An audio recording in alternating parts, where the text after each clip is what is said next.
Alice's wicked grin foreshadows trouble as she spills a glass of wine. Sophia looks at her dress in horror, humiliated in front of everyone. A sister's caustic words hurt more than a ruined outfit. Alice's laughter rings in Sophia's ears, like a reminder of eternal betrayal. The heroine's gaze fills with cold rage. She will not allow herself to be deceived anymore. Sophia finally decides to fight back, accusing Alice of intentional cruelty.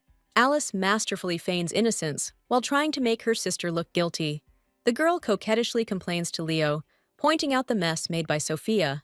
The embarrassed heroine tries to escape, but Prince Leo stops her. The young man's unexpected gesture gives Sophia hope in a moment of despair. Leo's gaze is full of tenderness as he asks a confused Sophia to stay with him. Rage distorts Alice's face, because the prince dared to ignore her. The guests whisper behind her back, savoring the humiliation of the prince's self-proclaimed bride. Alice openly attacks her sister, claiming her rights to Leo. Sophia puts her sister in her place with a cold smile. No longer wanting to be a victim, the heroine vows to return to Alice all the pain, despair, and humiliation that she caused her. Memories take us back to the past, where Alice, with an angelic face, begs Sophia for a gift. Sophia plays along with her sister, with a slight smile, even then seeing right through her. The story reveals that Alice was the heroine's adopted daughter, her stepsister. No one could believe that behind the innocent appearance of the orphan lurked a cruel manipulator. Alice, with false curiosity, asks about the invitation she noticed on her sick sister. Memories of the past hurt Sophia, because her red eyes have always been the cause of hatred. In high society, the girl was always met with only contemptuous whispers and cold alienation. The heroine's awkward attempt to speak is met with a wall of icy silence.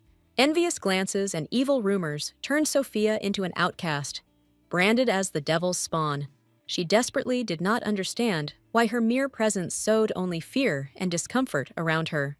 The years spent in voluntary confinement became her only salvation from the cruel world. Now, looking at the invitation, Sophia understands that she must overcome her fear for the sake of the future. Alice pretends to hug her sister, whispering consolation and dissuading her from going out. Behind the angelic smile lies the desire to keep Sophia in the shadows so that she can shine alone. Sophia thanks her sister for her imaginary concern, falling into her insidious trap. Alice suggests visiting her sick mother, knowing that it is a taboo and painful topic. The girl's heart sank with a bad feeling, but her sister's persuasions sounded too convincing. Memories of her mother, locked in her room for years, echo in Sophia's soul with deep pain.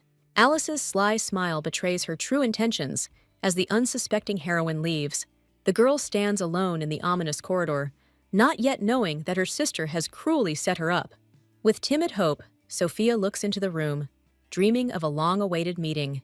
The scene she saw made her blood run cold, destroying all her childhood illusions. Instead of a hug, her own mother greets her with a suffocating grip and a look full of hatred. Alice feigns shock as a mad woman attempts to kill her own daughter. Sophia desperately tries to stop her sister, not believing what is happening. Alice's devilish grin betrays her true motives, hidden beneath the guise of help. The father and his servants burst in at the noise, frozen in horror at the sight they saw. Alice masterfully plays out the tragedy, blaming her stepsister for everything. A false accusation of her mother's murder becomes a death sentence for Sophia. The heroine's desperate justifications are drowned out by Alice's tears and general disbelief. The sentence has been passed, and now the girl in prison awaits the dawn of her execution. Her silence and tears are taken as proof of the killer's cold-blooded nature. Sophia knows who the real criminal is, but no one will hear her truth. Alice's hypocritical smile is the last thing the heroine sees through the bars. Sophia's rage and despair beat against the bars of the grate, but her cries go unanswered. Alice mockingly revels in her sister's powerlessness because her words no longer mean anything. The realization of complete loneliness falls upon the heroine because even her family has turned away from her. Cold horror replaces anger as Sophia begins to understand the depth of Alice's betrayal. The girl boasts of her perfect reputation, which she used as a weapon. Alice reveals her evil plan, where she is the innocent victim and Sophia is the evil sister. The traitor's malicious laughter echoes throughout the dungeon, emphasizing the stupidity of the deceived people. The grief-stricken heroine cannot understand what caused such monstrous cruelty. Alice begins with relish to tell the story of her hatred, which began on the day of their first meeting. Black envy of Sophia's happy childhood became a poison that poisoned Alice's soul from the very beginning. Alice's goal has always been to steal, destroy, and ultimately kill, taking everything that belonged to her sister. Only her perceptive mother saw right through her, but the girl found a way to silence her forever. The crazy idea of slowly poisoning and tormenting her adoptive mother became an obsession for Alice. The perfect plan ended with all the crimes being pinned on the innocent Sophia. The terrible truth falls upon the heroine, because it was Alice who drove her mother crazy for years. The villainess revels in her victory, looking at her broken sister from behind bars. Saying goodbye to her silly sister, Alice leaves to enjoy her new life. Standing on the scaffold, Sophia cannot understand at what point her life turned into this nightmare. The wrath of the crowd falls upon the girl with stones and curses, branding her a murderer. In the last moments of her life, Sophia blames only herself, regretting that she was unable to guide her sister on the right path. The pitiful figure of the heroine on the scaffold evokes only contempt and glee in the crowd. Through the veil of pain and blood, Sophia sees her grief-stricken father in the crowd. The last cry for help escapes her lips when she notices a familiar face. The girl's pleas are shattered by the icy silence of her father, who does not dare to look at her. Alice takes her father away, depriving Sophia of her last hope for salvation and justice. Unable to bear his daughter's suffering, the father gives in to persuasion and leaves the square. Sophia's gaze goes blank as a creepy, insane grin appears on her lips. In the moment before her death, she comes to an epiphany. Alice is not a lost soul, but true evil. With her head meekly bowed to the chopping block, the girl accepts her fate with cold determination. The heroine's last thought is not forgiveness, but eternal damnation to the devil who destroyed her family. With her last breath, Sophia makes a deal with fate, giving her life for revenge. Consciousness fades and flares up again to the sounds of painfully familiar voices. The heroine wakes up in her childhood bed, not believing in the miracle that happened. She sees her parents alive and well, even though a moment ago she was mourning their loss. The sincere joy of her loved ones seems like a dream to her after the nightmare of betrayal she has experienced. The girl's mind cannot accept the reality that her mother is alive and was not executed. The reflection in the mirror confirms the incredible. She has become a little girl again. The appearance of young Alice with an innocent face makes Sophia's heart freeze with horror. Her sister's lie about falling from a tree becomes the trigger for her memories. Realization hits the heroine. She is given a second chance. She returned to the past.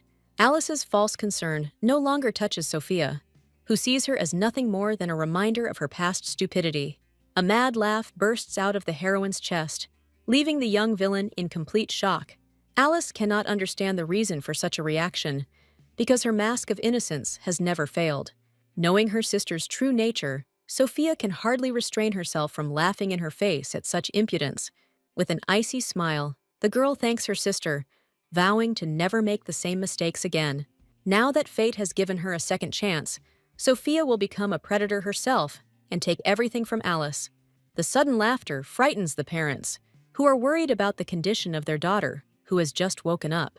The heroine cleverly calms everyone down, attributing her strange behavior to an interesting dream.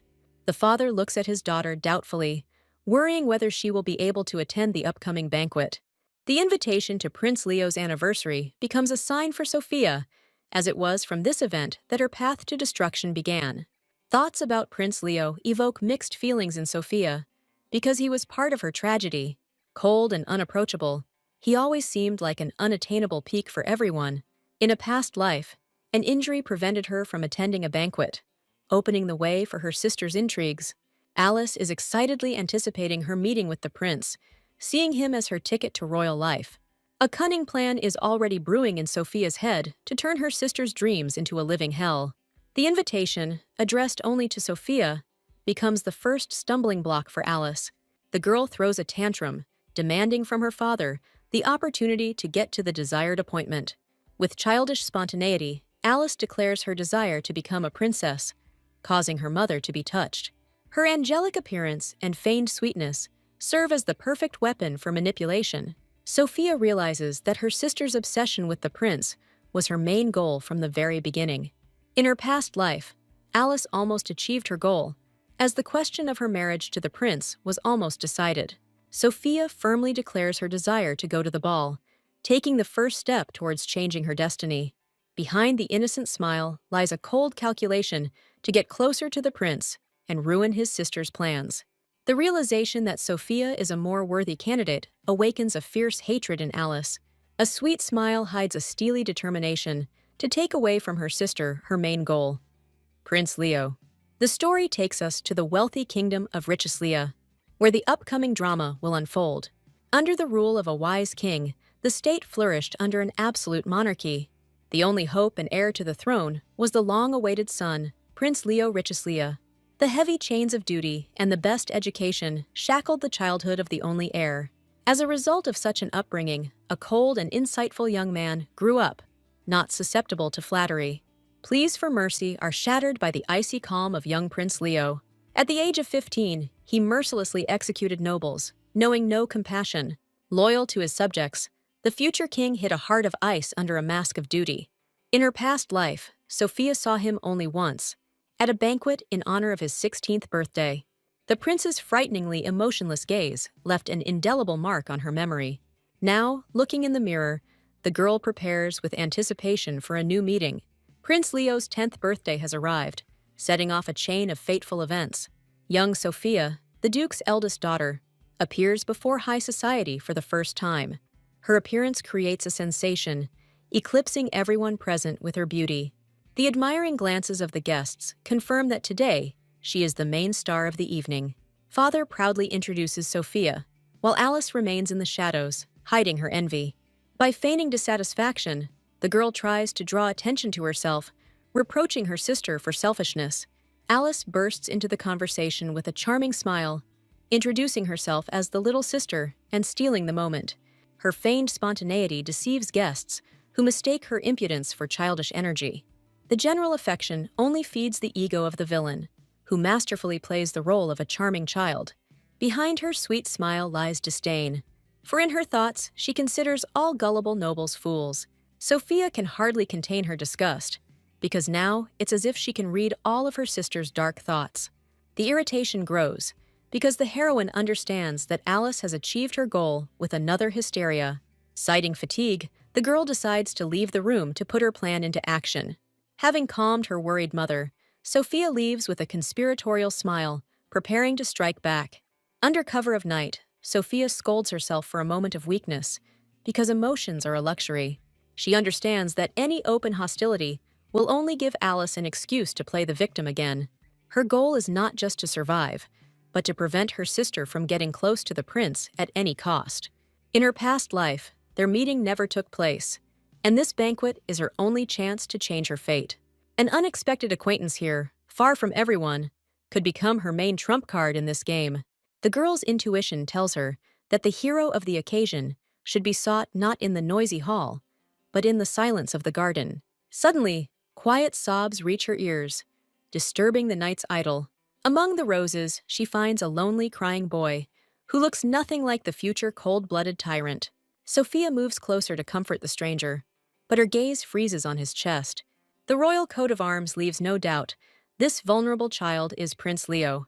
Sophia is shocked, because this unfortunate boy is the future ruthless Prince Leo. The wary young man abruptly asks who she is, taking Sophia by surprise. The heroine mentally scolds herself for her carelessness, fearing the consequences of her actions. The prince's icy gaze leaves no doubt. He sees in her a spy who thirsts for death.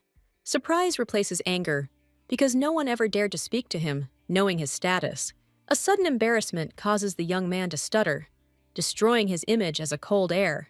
This shy boy is nothing like the cold-blooded prince from her past. In her memories, he always looked down on everyone, with an inscrutable expression on his face. His cold eyes never expressed any feelings, instilling only fear in those around him. The prince's indignant cry breaks Sophia out of her thoughts, causing her to awkwardly apologize. The awareness of the prince's vulnerability gives Sophia confidence. She can easily cope with such a child. The girl introduces herself gracefully, reminding him of her high status and seizing the initiative. A sincere apology for her carelessness becomes her first step towards winning his trust. Trying to hide his embarrassment, The young man solemnly accepts her apology, regaining his royal dignity. After introducing himself, Leo immediately goes on the offensive, accusing her of seeing his tears. Sophia hastily denies the obvious, trying to preserve the fragile pride of the future king. The prince does not believe her words, because she witnessed his greatest humiliation. The heroine can only remain guiltily silent, understanding the full depth of his childish resentment. Leo bitterly assumes that she, like everyone else, will mock him behind his back. He admits that even his servants consider him a failure, unworthy of the title of prince. Sophia is shocked by the servant's insolence, and the prince snaps back, unwilling to accept her pity. Under the moonlight, Leo confesses his insecurities, which cause him to constantly cry alone. The weight of the crown weighs heavily on him, as any sign of weakness would cast a shadow over the entire royal family. For the first time, Sophia understands that behind the icy mask of the future king lies a lonely child under enormous pressure. To endure this, he had to freeze his heart, which gave rise to rumors about his cold-bloodedness. She recalls how she desperately wanted to be the perfect daughter and role model. However, her efforts only led to her being left alone, hated and slandered by everyone. In the end, all that awaited her was a painful death at the hands of those she loved. One single drop of faith could have changed everything, but in her world there was no such thing. Looking at the lonely prince, she finds her own pain reflected in his, and decides to become the one who will understand him. Sophia's words, full of sincere faith, become the first ray of hope for the prince. The unexpected support disarms the young man, who is accustomed only to ridicule and pressure. For the first time in a long time, a genuine smile lights up Leo's face, lifting an unbearable burden from his shoulders. The prince's unexpected tenderness makes Sophia question her motives, awakening long-forgotten feelings within her. However, memories of betrayal and execution sound like an alarm in her head, returning her to a cruel reality. Images of her broken father and a gloating Alice keep her focused on her main goal. The girl's heart again fills with cold, because the thirst for revenge turns out to be stronger than fleeting sympathy. Her only goal in this new life is to make Alice experience the same despair that she does. The prince's words of maternal wisdom break her out of her dark thoughts, bringing her back to the present moment. With a deceptively warm smile, Sophia offers him her friendship, taking the first step in her long game. The enchanted prince thanks Sophia, glad that it was she who found him in his moment of weakness. The girl suggests going back to the hall, but Leo doesn't want to let his new acquaintance go so quickly. With unexpected gallantry, the young man takes her arm, showing himself to be a true gentleman. This adult gesture takes Sophia by surprise, momentarily revealing to her the future king. Returning to the hall, the heroine notices with alarm that her treacherous sister has disappeared somewhere. Memory helpfully throws up pictures from the past, where Alice also set her sights on the prince. Sophia understands that she must at any cost prevent her sister from meeting this vulnerable boy. Noticing her anxiety, Leo shyly invites her to go somewhere together. Alice watches them from the shadows, her predatory gaze instantly drawn to the unfamiliar boy. A devilish grin spreads across her face, as her sister's new toy has already become her desired target. Panic grips Sophia, because now her main task is to protect the vulnerable prince from the predatory Alice. With a fake smile, the heroine thanks her sister for finding her, completely confusing the villain. Abruptly ending the conversation, the girl leaves the confused prince, launching her insidious plan. With a deceptively caring look, Sophia brings her sister to Leo, personally supervising their introduction. The prince's wary gaze meets Alice's wide-open eyes, and the game begins. The girl immediately turns on her charm, playing the role of a sweet and innocent lamb. Sophia watches the performance with cold calm, because she knew that her sister would not miss her chance. Alice begins her performance by chattering about how long she has dreamed of meeting His Highness. Making a fatal mistake, the girl tactlessly points to his tear-stained eyes, touching a nerve. With her false consolations, she tries to gain trust, not even suspecting that her game is already lost. Sophia is overcome with anxiety, because in such a vulnerable state, the prince could easily fall into Alice's trap. The heroine immediately intervenes, playing the role of the older sister and apologizing for the younger one's rudeness. Alice, confused, tries to correct the situation in her usual way. Coquetry. Anger distorts Leo's face, as he is not used to such impudence and familiarity. His icy wrath falls upon the girl who dared to touch his highness without permission. The villain immediately plays the innocent victim, not understanding the reason for such a cruel reaction. The prince coldly reminds her that she has no right to even look at him without permission. Alice is seething with rage as her spell, which worked on everyone, fails for the first time. Sophia delivers a crushing blow by offering a sincere apology for her sister's unworthy behavior. At that moment, Leo's cold gaze is exactly like that of the prince from her past life, and Sophia understands that the monster is already here. The prince leaves with an inscrutable face, leaving behind a humiliated Alice and a satisfied Sophia. The heroine breathes a sigh of relief, because her first move in this game saved the prince from the poisonous fangs of her sister. Rage contorts Alice's face as she lashes out at Sophia. Unable to understand why she was interrupted at her most crucial moment, Sophia takes the blow with a cold smile, because this small revenge is only the beginning of her grand plan. The unsuspecting parents rejoice at a successful evening, oblivious to the storm brewing between their daughters. The mother praises both girls for their social debut, glad that everything went smoothly.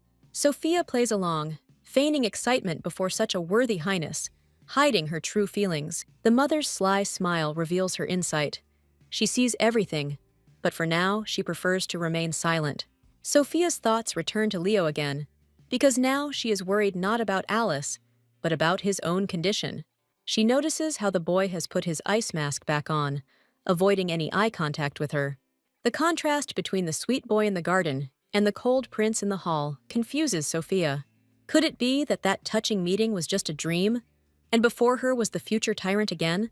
The heroine recalls the moment when their private conversation was interrupted by Alice's appearance. The young man's embarrassed offer to go with him somewhere remained unanswered, hanging in the air. On the way home, the girl wonders what he wanted to tell her, impatiently awaiting a new meeting.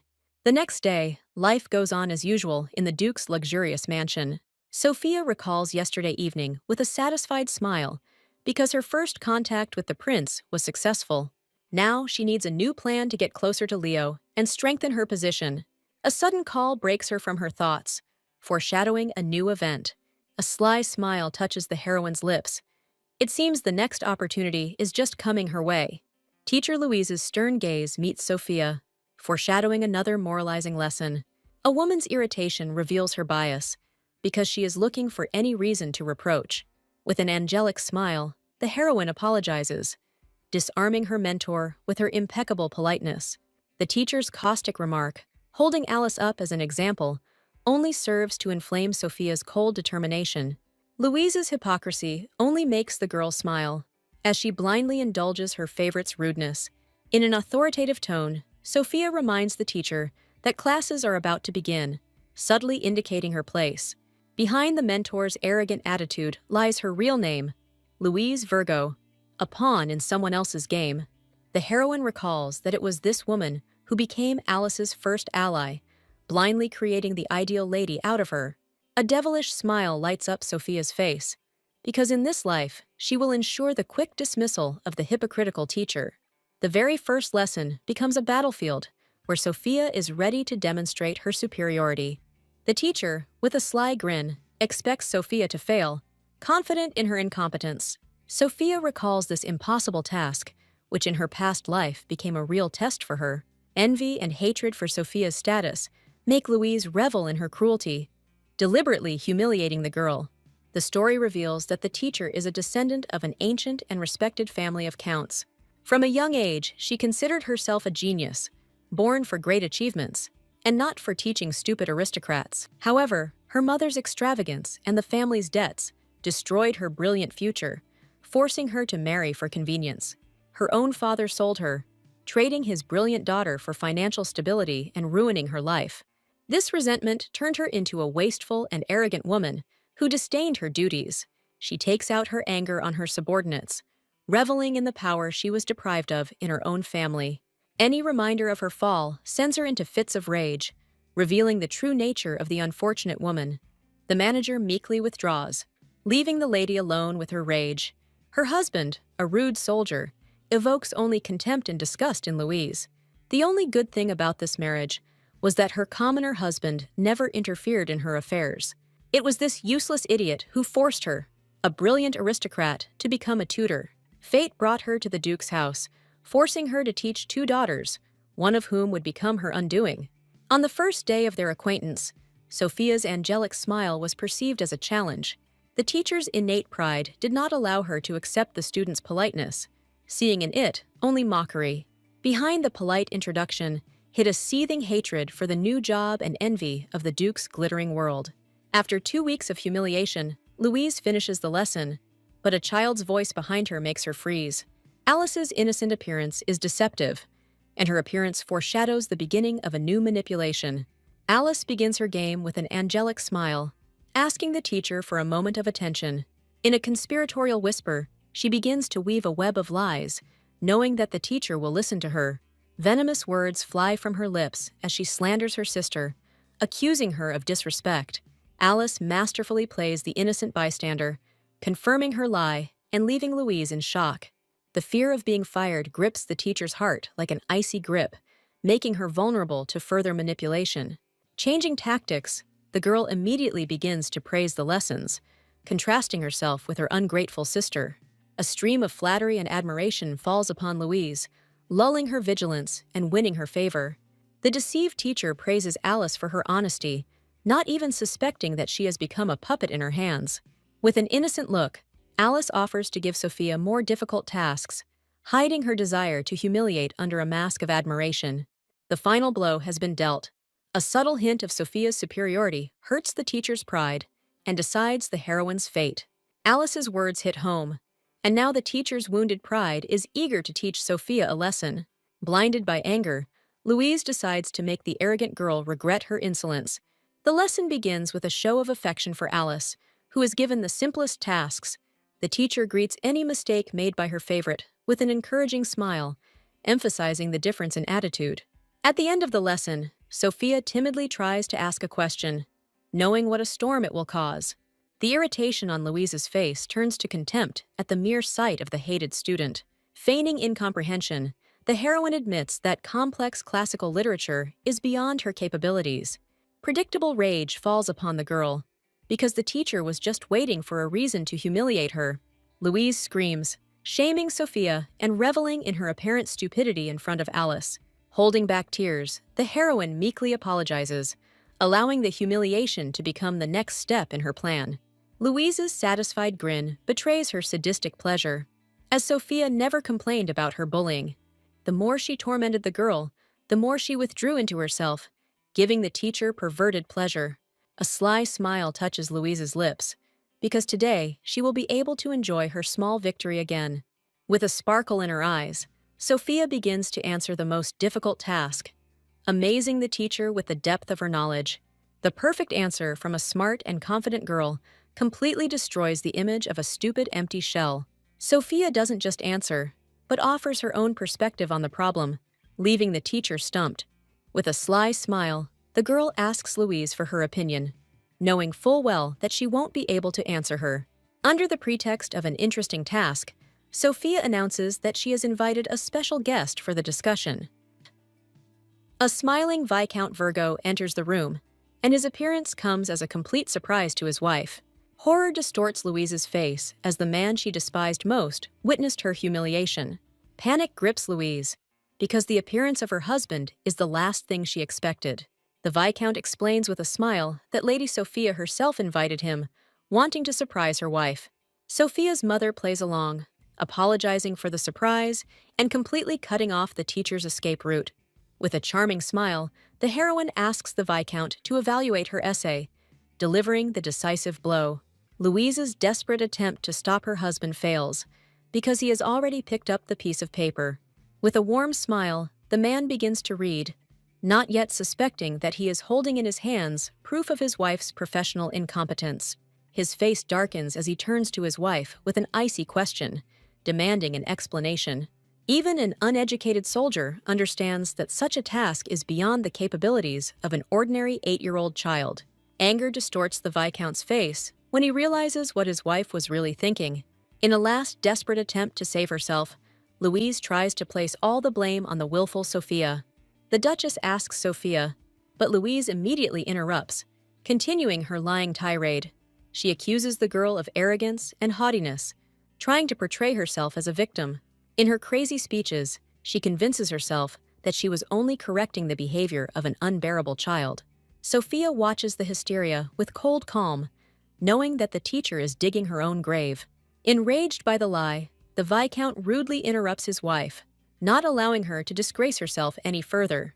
He accuses her not only of impossible tasks, but also of blatant lies right to his face. Despair and rage are mixed in the cry of Louise, who cannot believe her own husband's betrayal. The man coldly reminds her that their marriage was just a deal to revive her family. His patience has run out, and now he demands that she prove her right to be called his wife. From that day on, Louise is deprived of all privileges and becomes an ordinary housewife under the strict supervision of her husband.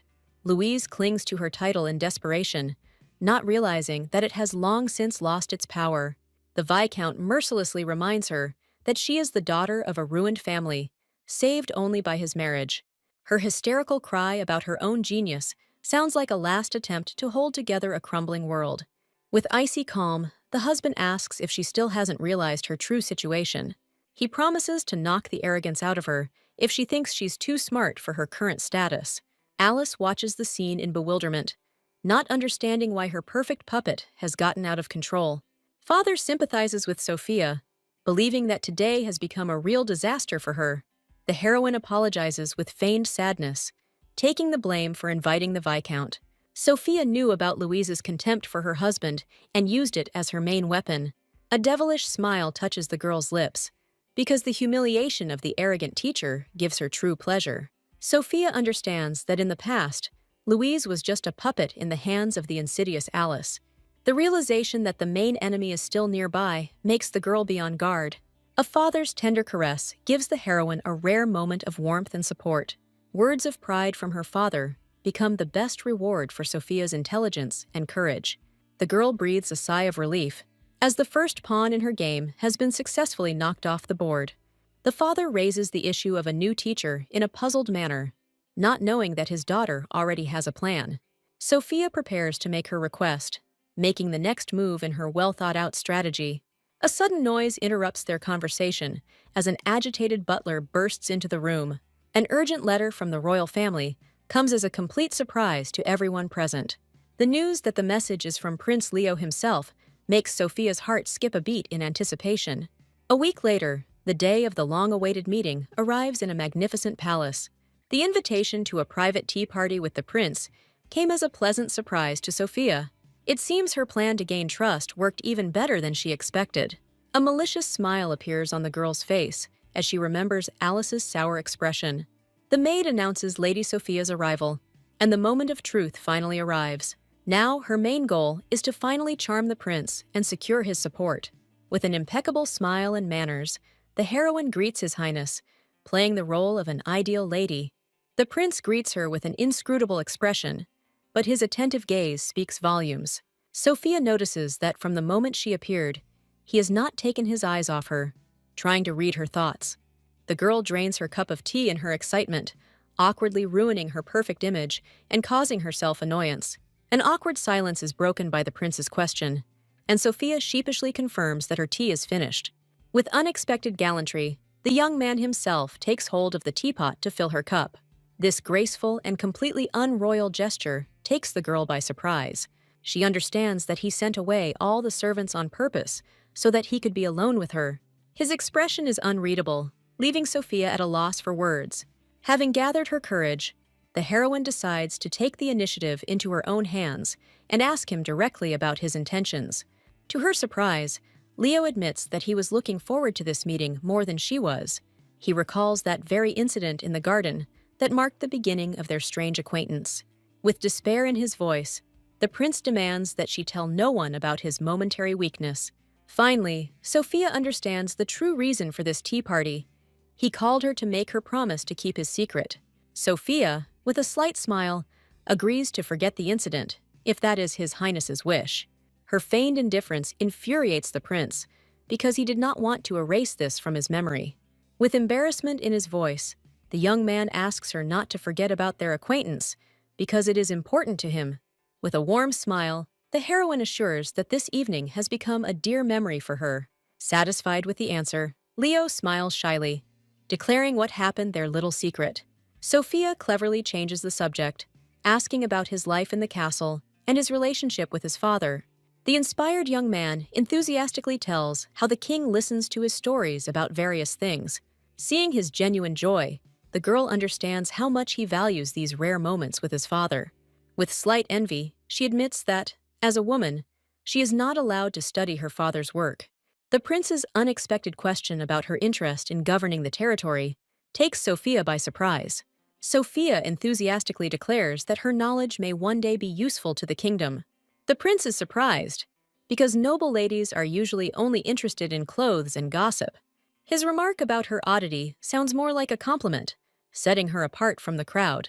Leo admits that he is tired of the hypocritical environment, and Sophia seems like a breath of fresh air to him. In his lonely smile, the girl sees a longing for simple human communication. The inspired prince offers to personally become her teacher and tell her about the affairs of the kingdom. He begins with bad news about crop failure and an influx of refugees, which are making the situation worse. Sophia understands that the situation in the country is much worse than it seems, and this is only the beginning of the crisis. She recalls how in the past, Alice used these disasters to manipulate and strengthen her power. The girl realizes that this situation will create problems for her father, who enjoys the king's great trust. Sophia remembers how in her past life, her father was less and less at home, absorbed in the affairs of the kingdom. The absence of a father allowed Alice's influence to grow unchecked, poisoning everything around her. Her own mother became a victim of these intrigues, slowly dying from an arranged illness. A desperate hope flickers in the girl's heart. If her father stays close, perhaps she can save her mother. The realization of her own powerlessness in the face of the impending tragedy falls like a heavy burden on her shoulders. Trying to hide her anxiety from the prince, Sophia does not notice how he is very close. The young man's gentle gesture and his intense gaze take the girl by surprise, making her heart beat faster. The quiet command to open his mouth sounds unexpected and intimate, breaking down all barriers between them.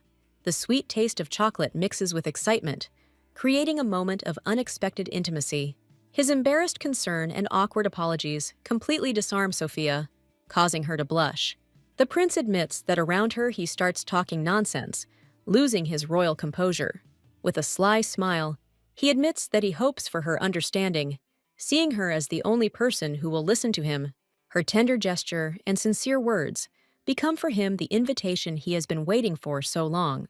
This moment marks the beginning of their special bond, cemented by a shared secret and timid sympathy. Time flew by unnoticed, and now it's time for them to say goodbye, although neither of them wants it at all. A happy smile never leaves the young man's face as he offers to walk her home, wanting to prolong their meeting. On the way, the girl decides to ask about something that has been bothering her since the day of the ball. She reminds him of the interrupted conversation, causing the prince to be confused again by her insight. The embarrassed prince promises to reveal his secret the next time they meet, creating a sweet intrigue. A satisfied smile touches Sophia's lips, because today's meeting went perfectly, and she is once again one step ahead of Alice. Unexpected tenderness takes the girl by surprise. The young man promises to dispel her sadness and give her joy. Alice melts at his words, feeling their connection grow stronger. A fragile hope for a common future is born in their hearts. A dark, threatening figure appears behind them. The servant's cunning question makes the young man freeze in confusion. The servant hints with a grin that he knows all their secrets. He tries to sow seeds of doubt about the heroine in the guy's soul. The hero is disappointed with his superficial answer, expecting more. The manipulator enjoys the effect produced, anticipating his game. The young man desperately tries to protect her reputation from other people's intrigues. The servant sarcastically remarks on the budding feelings, leaving the hero at a loss. The cold reminder of duty sounds like a threat to his personal happiness. The guy accepts his fate with dignity, but does not give up on his feelings. Left alone, he feels the weight of his situation and the treachery of the servant. Thoughts of Sophia bring him comfort. He remembers her curious look. There is something unusual about her that makes her stand out from all the others. Behind her charming smile lies a wisdom beyond her years. Her sincere desire to get to know him better melted the ice in his heart. These words pierced his armor, causing him to lose his vigilance. He hopes with all his heart that her words were not just an act. An important reception breaks the morning silence, foreshadowing fateful meetings. Behind the pleasantries and congratulations lie business interests and cold calculations. The celebration in honor of the new title becomes an arena for future alliances. The heroine eagerly awaits a meeting with the one who could become the key to her plans. Enter the powerful Baroness Citron, whose reputation precedes her. It is her sharp mind and business acumen that are behind the family's prosperity. Her daughter Maya is Alice's future rival, and this clash is inevitable. The girls are left alone, and an awkward tension hangs in the air. Sophia makes the first move, extending a hand of friendship to her potential rival. An intrusive blonde unceremoniously interrupts the conversation, disrupting all plans. Alice's feigned tenderness clearly weighs on Maya, putting her in an awkward position. The ideal scenario of their first, such an important meeting, collapses in the heroine's head. Behind the mask of a best friend lies a sinister threat and total control. Alice demonstratively stands between the girls, breaking the contact that had just begun. This false game only causes Sophia to feel a dull irritation. Empty chatter about sweets becomes a way to draw all the attention to oneself. Maya's quiet response reveals her soft nature. Hidden behind her outward coldness, the senselessness of what is happening drives Sophia crazy, destroying her composure. The heroine understands that Maya is an alien element in this snake pit. Behind Alice's ostentatious luxury lies the cold calculation of a merchant's daughter. But Maya seems different, sincere. Unlike all the flatterers around her, this is why Sophia so desperately needs her as an ally. The pushy blonde tries to gain trust, ruining the moment. She falls silent, embarrassed, realizing that her chatter has become too intrusive. The heroine mentally begs her to remain silent forever, barely containing her rage.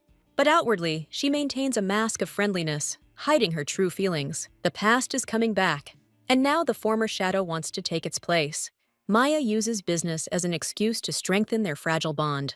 This generous gesture wins them admiration and new supporters. Maya's tempting offer is met with doubts about someone else's solvency. Alice whispers the secret of affordability, turning luxury into a lure. The girl's gaze turns to Sophia, as if seeking approval in her quiet world. An innocent question about decoration becomes a test of taste and social status. Sophia's restrained compliment is perceived as a sign of affection, giving hope. But her words are immediately distorted, turning into poisonous gossip behind her back. She feels miserable and misunderstood again, her good intentions trampled upon. Alice seizes the initiative, offering everyone a cheap trinket as the new trend. Everyone's attention instantly switches to her, confirming her power. Sophia bitterly realizes that she will never compare to this shining star. The sisters' thoughtful offer sounds like a subtle hint to leave. Alice subtly hints that the heroine's presence creates nothing but problems. Sophia accepts her false concern with icy calm, not giving in to provocation. As she leaves, the girl leaves her sister confused by her unexpected resilience. Memories of the past only strengthen her determination to change everything. An unexpected gift from Maya becomes a new move in this complex game. A fragile sugar flower becomes a symbol of timid hope for friendship. This simple gesture from Maya promises to melt the ice between them. The flower's magical transformation takes the heroine by surprise with its beauty. But the beautiful gift turns out to be a trap, carrying a hidden threat. Horror and disgust distort Sophia's face at the sight of the vile setup. Her shock turns to icy rage as she realizes the baseness of this prank. Maya is horrified to feel that she has become an unwitting participant in a cruel intrigue. Panic grips her when she sees what her innocent gift has become. Maya's desperate attempt to fix everything is rudely cut short by someone else's powerful hand. Alice's ominous whisper sounds like an ultimatum, a reminder of the promise made. Her eyes were frozen in horror at the realization that she had become a puppet in Alice's hands. Behind the Citron family's success stood a calculating father and the shadowy support of a mother. From childhood, Maya was prepared for a world where every step is a strategic move. Her father pushes her into a dangerous alliance, seeking to buy influence at the cost of her freedom. Maya meekly accepts her difficult fate, hiding deep pain behind humility. A sense of duty to her family ignites in her the determination to go all the way. A fateful meeting happens sooner than she could have expected, changing everything. The sudden appearance of a spoiled guest disrupts the usual order of things. The visit of the noble Orvan family becomes both an honor and a test for them. With childish spontaneity, Alice demands attention, invading her personal space. Behind her beaming smile lies a cunning plan to get closer. Alice is delightedly choosing jewelry, oblivious to the thoughts behind Maya's polite smile. While her fathers are busy with their affairs, Maya sees a chance to mend her own fragile alliance. Her excessive liveliness seems strange to Maya, for a lady of her circle. Alice's childish question about her resemblance to the princess hides her true ambitions. A naive dream of marrying a prince becomes an obsession for a young lady. Maya is stunned by how straightforward and grandiose this girl's plans are. A shadow of doubt falls on her face when she introduces her main rival, her sister, into the game. The news of Sophia's invitation to the palace sounds both like boasting and a complaint. Alice's feigned self-deprecation is merely a ploy to draw words of comfort from Maya. Behind this enthusiastic declaration of love lies a thirst for power, not feelings. Maya mistakenly sees her as just a spoiled but harmless aristocrat. Her father's words give her hope that talent can be the key to the royal court. She gives Alice false hope, pursuing only her own selfish goals. Fear distorts her face at the thought that the ominous premonition will turn out to be true. Alice's obsessive generosity takes Maya by surprise, leaving her unable to object. She tries to return the expensive gift. Feeling uncomfortable in this game, a generous gift becomes a bond, forcing a friendship that cannot be refused. The girl finds herself trapped, unable to reject a gift whose acceptance is tantamount to a deal. With a heavy heart, she accepts the rules of the game, becoming a pawn in someone else's hands. As she leaves, Alice gives her a chilling look, full of unspoken threat. Memory takes her back to that terrible moment when that word became a weapon against her. Sophia looks at the cup with unwavering determination, refusing to become a victim. Alice's devious smile in the past proves that this was all part of her cruel plan. Fear for her family paralyzes her, because any interference will ruin their reputation. Sophia watches her sister's rotten soul with pleasure, anticipating her fall. The sudden turn of events leaves both girls in a state of complete shock. The retribution falls on the wrong person, instead of the one it was aimed at, falling upon the schemer herself. In a rage, Alice looks for someone to blame, unwilling to admit her own failure.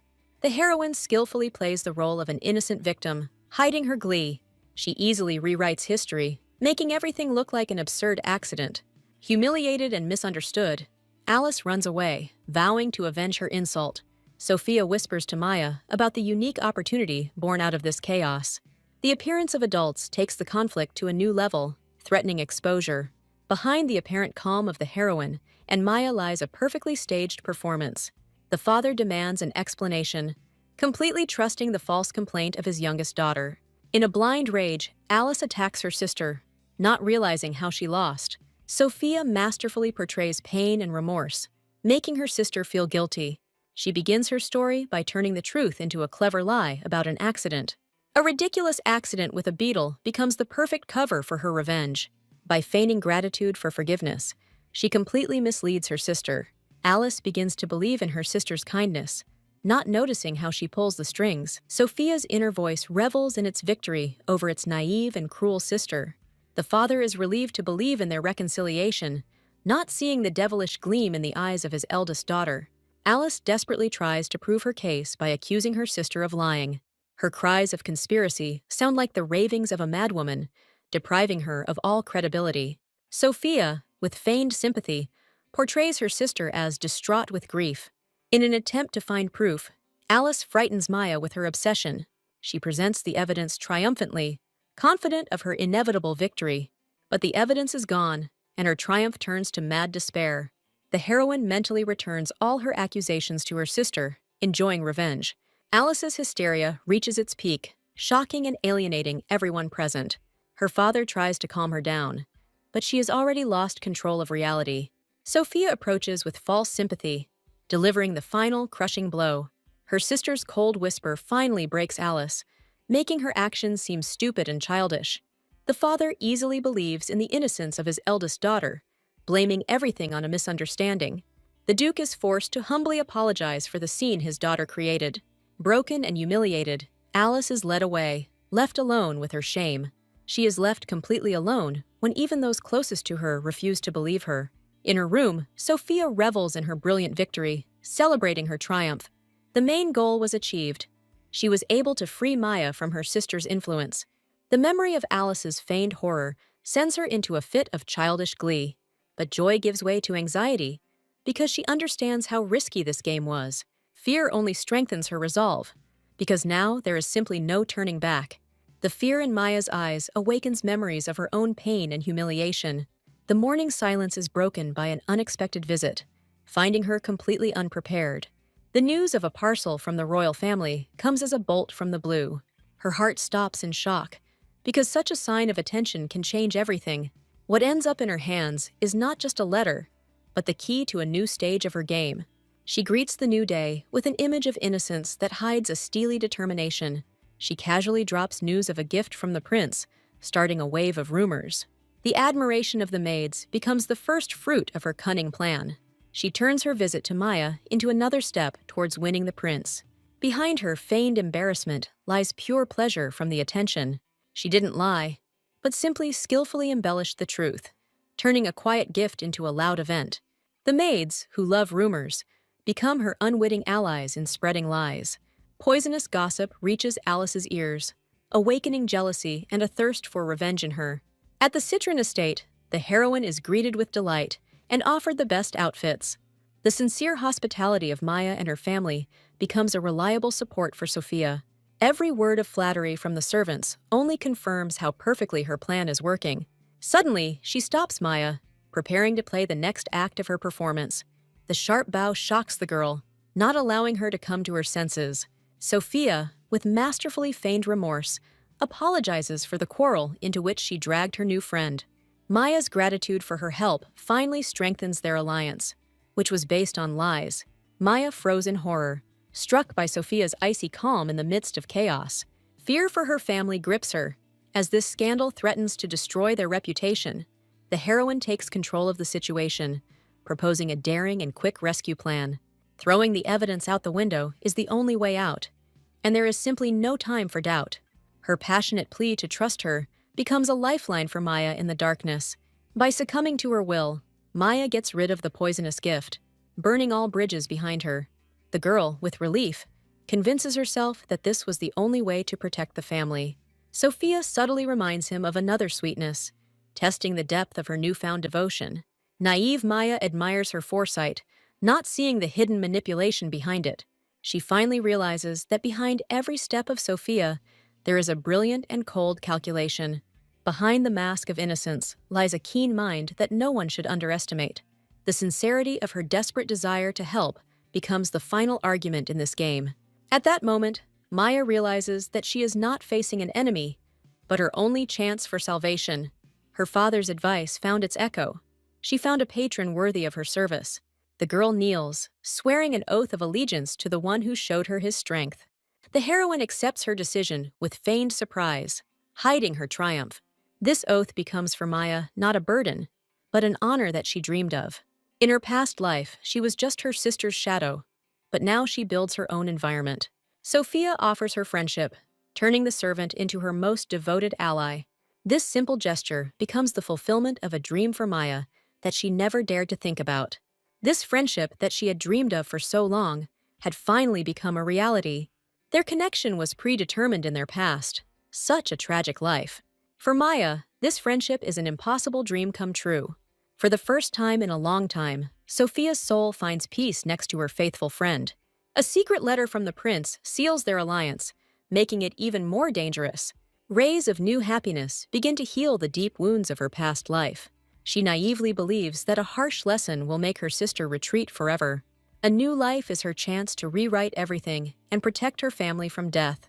But the prince's gift only ignites the flames of envy and hatred in Alice's soul.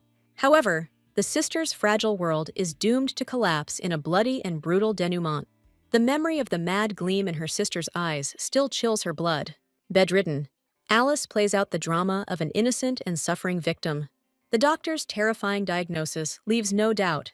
It was a brutal attack. With crocodile tears, she skillfully plays on parental feelings of guilt and love. Blind motherly love refuses to believe that her angel could have enemies. A false witness appears, and his words sound like a death sentence for Sophia. But the truth is that at the moment of her sister's fall, there was only a cold smile on her face. The heroine realizes that she underestimated the madness Alice is capable of in pursuit of her goal. However, now she is no longer a weak victim, and this meanness only hardened her. She believes that the truth is on her side, and her words can destroy this web of lies. With feigned excitement, the heroine asks her father about her sister's condition. Her father's heavy sigh confirms that Alice's injuries are serious and could have consequences. Behind her outward submissiveness lies a cold satisfaction from the pain of others. The memory of her sister's false apology only strengthens her belief that she is right. Alice's empty words mean nothing to her. Only the integrity of the prince's gift is important. The father makes a terrible accusation, supported by the testimony of a lying maid. The girl laughs silently at this farce, confident in her father's blind love. Her father's direct question hits her hard, putting her in the position of the prime suspect. He puts pressure on her, trying to extract a confession, promising forgiveness for telling the truth. Surrounded by a wall of mistrust, she stands alone against everyone, denying her guilt. Her desperate cry for truth is drowned out by a wall of cold distrust. Her father's look, full of familiar disappointment, takes her back to the nightmares of the past. The shadows of the past thicken, whispering again of guilt, hatred, and eternal doubts. She begs for faith, swearing her innocence, but her words are just empty sounds. The verdict is passed. Solitary confinement becomes her harsh punishment. His departure feels like a final betrayal, leaving her alone in the void. The agonizing question of why echoes in the silence of her absolute despair. The heart breaks from the cry of the soul, which does not find an answer from the person closest to it. The worst pain is the realization that she has no ally in this battle. Behind him stands the shadow of a false witness, whose words have become the poison that has poisoned his heart. Alice's sinister laugh is a triumph over the stupidity of those who so easily fell into her net. Locked alone, her sister becomes nothing but an annoying obstacle on her way to her goal. Her future is predetermined. She will become the prince's wife, and nothing can stop it. Memories take her back to a carefree childhood, far from palace intrigues. Universal adoration from a young age fed her egoism and belief in her own irresistibility.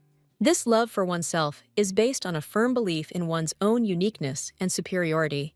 Talking to your mother becomes the first step towards realizing your true purpose. The shocking truth about her noble origins forever changes her view of the world. The forbidden love between the maid and the master turned into shame and exile for the mother. Abandoned and alone, she learned of her lover's death only at his cold grave. Sensing trouble, the mother leaves her daughter the only salvation, the name of the good duke. Her cold words about death become a terrible prophecy and a plan for action for Alice. Behind the mother's tender embrace lies a promise that will become a curse for the daughter. The awareness of her noble origin ignites a dangerous flame of ambition in her soul. To clear the way to happiness, she cold-bloodedly gets rid of the only obstacle. In her childish hands are fire and a knife, symbols of ruthless betrayal for her own gain. Against the backdrop of a burning house, she says goodbye to the past, burning away her last drop of humanity. Her performance worked perfectly.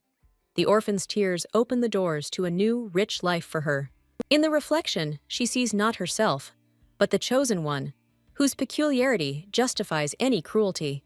Her obsession with her own status as a princess leaves no room in this world for anyone else. The maid's timid apology is a fear of the one whose dark side she has seen. Alice's cloying joy is a mask concealing cold calculation and contempt. Her feigned concern for the maid's health is only part of a cruel performance. The sinister gratitude for perjury becomes a silent threat to Carla. The naive maid, bribed by the doctor's attention, became the perfect puppet. Carla's attempt to justify herself is met with a wall of cold, expectant silence. Alice's icy question backs the terrified maid into a corner, leaving her no choice. Fear for her life forces her to renounce the truth, saving herself at the cost of someone else's fate.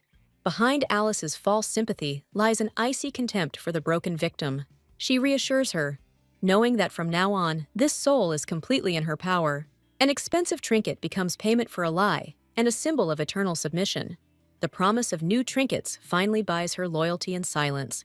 Behind her joyful laughter lies a cold contempt for the purchased soul. She looks at her new puppet with disgust, seeing in it only a pathetic little dog. There is only room for one princess in this world, and she will destroy any rival. After a few days, the boring role of victim begins to bore her unbearably. She eagerly awaits news of her sister's punishment, anticipating her suffering. Thoughts about Sophia's fate, exile to a monastery or something worse, fill her with joy. But instead of triumph, a shocking betrayal from her most loyal pawn awaits her. Even at this moment, she does not see her failure, only a temporary obstacle in the face of a frightened maid. With an angelic smile, Alice reminds the maid of the lie she was supposed to confirm. She presses her, confident that fear and greed will keep her silent. But Carla, in tears, recants her words, revealing the terrible truth about coercion. Alice masterfully feigns resentment, accusing the maid of cruel slander.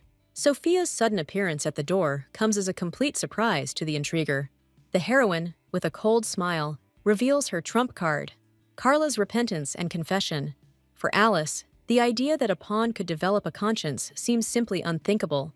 Carla continues her confession, revealing more and more layers of lies into which she was drawn. Losing control, Alice lashes out at the maid in a rage, trying to force her to shut up. Her own lies came back to haunt her when her father grabbed her broken arm. The trap has sprung, and Alice panics as she realizes that her rage has been a fatal mistake. At the most tense moment, her main accomplice, the fraudulent doctor, is caught. Pathetic pleas for forgiveness are met with icy fury in the eyes of the one he betrayed. Sophia, with an innocent smile, suggests a second examination, dealing a crushing blow. The real doctor's verdict mercilessly destroys her lie, revealing the whole truth about the simulation. The look of her father, full of disappointment and anger, becomes more terrible for Alice than any punishment. Surrounded by a wall of accusations, she cannot find words to justify herself to her parents. In her distorted world, everyone around her is to blame, and she is just an innocent victim of her treacherous sister.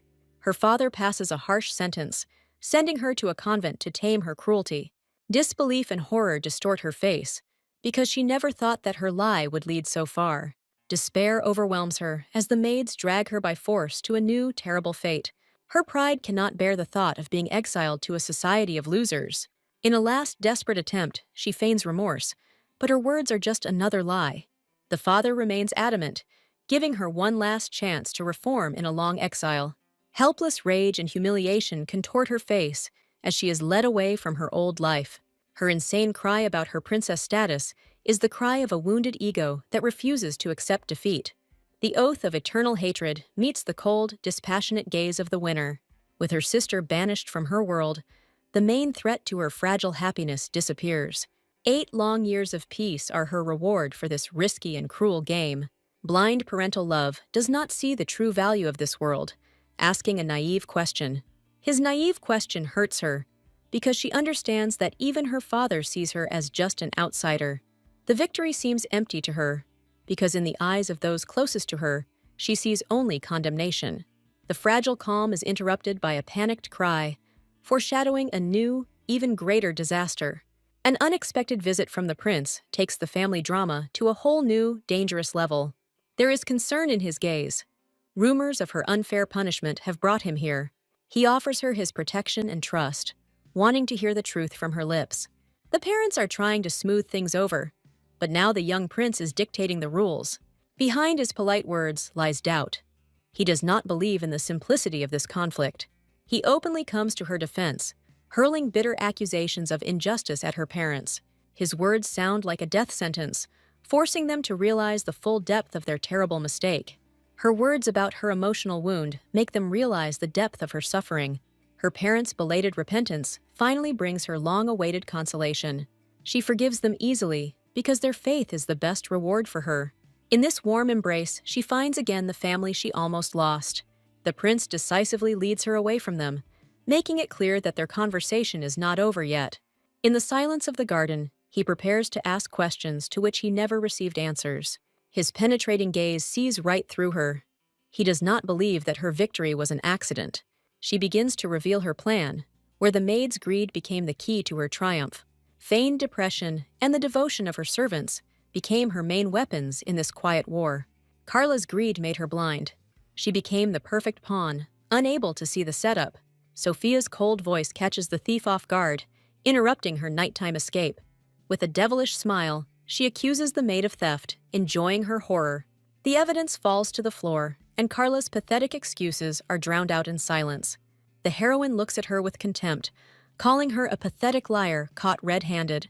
She accuses Carla of trying to shift the blame onto her by backing her into a corner. Under pressure, the maid admits that she has become a pawn in the hands of the treacherous Alice.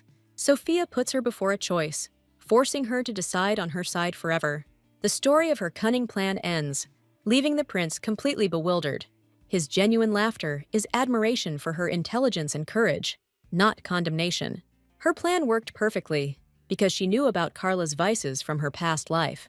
He sees behind her silence the deep pain she still carries within herself. His sincere desire to share her suffering opens the way to her heart. She recalls his words spoken at their first meeting, which became a support for her. For the first time, she opens her soul to him, telling him about the devastating feeling of loneliness. Tears of relief and gratitude mingle with the smile on her face. She tries to hide her vulnerability, but her tears speak louder than any words. His gentle kiss is a silent promise to always be by her side. He vows to believe her no matter what happens, becoming her unshakable fortress. At this moment, a fragile but real bond, woven from trust, is born between them. 10 years later, their story continues. But now there's more at stake. A grown-up Sophia greets a new day full of new plans and accomplishments with a smile. Years of hard work have paid off. She now holds her perfectly built empire in her hands. Her triumph is the result not only of her intelligence, but also of the difficulties she experienced together with Maya. A faithful friend fondly recalls their shared journey, full of ups and downs. The heroine, unaccustomed to praise, is embarrassed by the sincere words of the one who has always been by her side. But even now, the shadow of the past makes her shudder with painful memories. The expulsion of the sister was not the end, but only the beginning of a long preparation for a new battle. She knew she had to build an impenetrable fortress to meet the enemy's return. Her daring ambitions reached the king himself, challenging the very foundations of this world. Even in her youth, she swore to herself that she would never again become a victim of someone else's will. Memories of the king's cruelty from the past deprive her of the right to make even the slightest mistake. In front of the monarch, she boldly lays out her ambitious plan, where everything is at stake. His dismissive words about a girl's dreams hurt her deeply, but do not break her spirit. For a moment, she gives in to despair, fearing that her only hope has collapsed. But a sudden glint in the king's eyes changes everything, turning mockery into lively interest. He sees in her audacity not stupidity, but the potential for untold profits and power.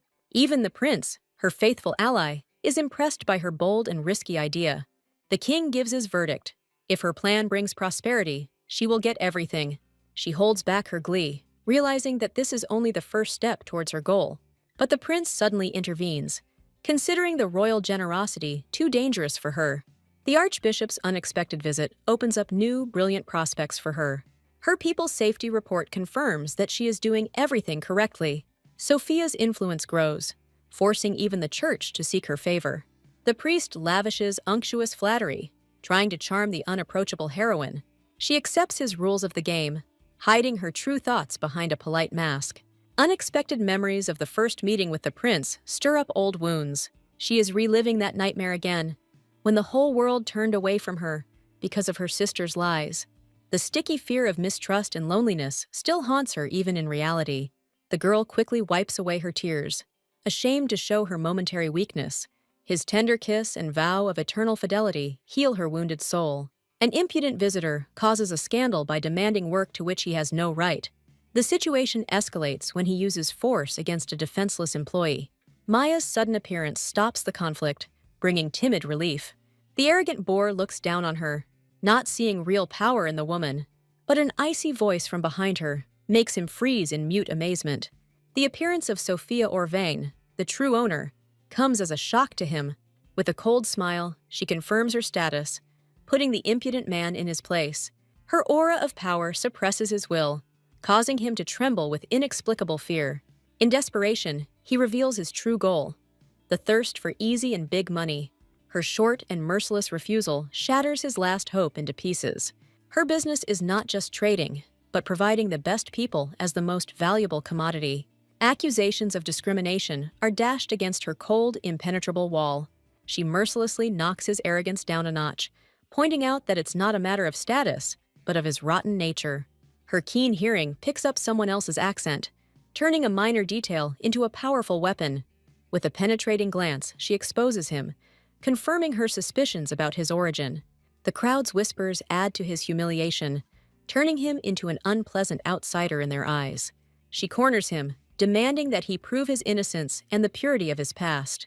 Under pressure, he breaks down, revealing his pathetic story of hunger and poverty. His pride is trampled, and he is ready to do anything for the chance that was taken from him.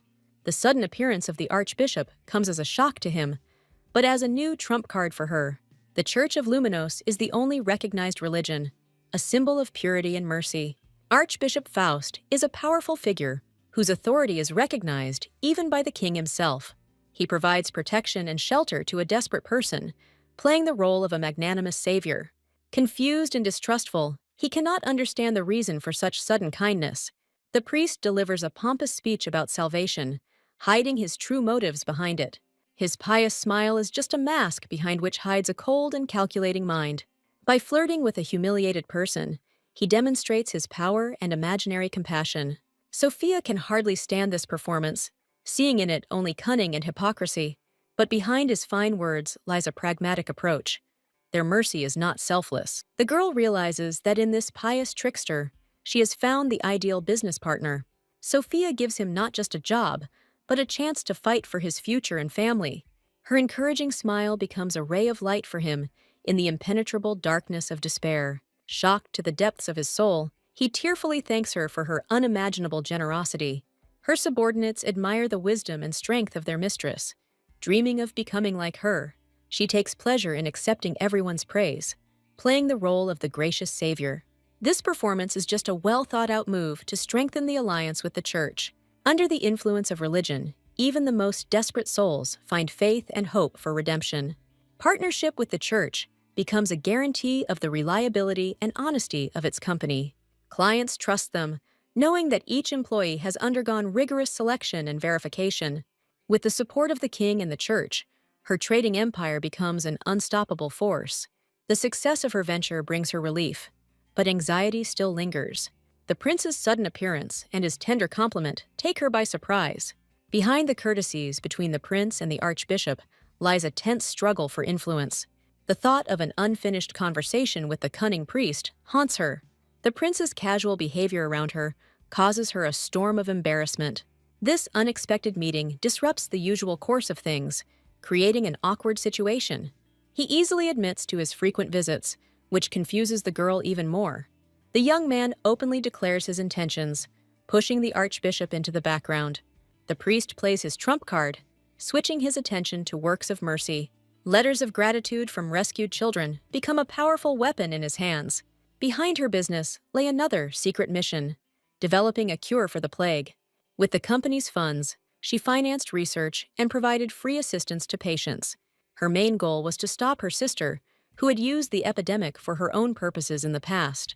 The villain of the past skillfully manipulated chaos, sowing fear and strengthening her power. Knowing how many people she has been able to help fills her heart with light and joy. She looks with sincere gratitude at the one who helped her carry out this plan. The priest skillfully translates her gratitude into donations, and the prince admires her success. This triumph not only saved lives, but also indestructibly strengthened her position in society. As she says goodbye to the prince, she thanks him for his support, still maintaining her distance.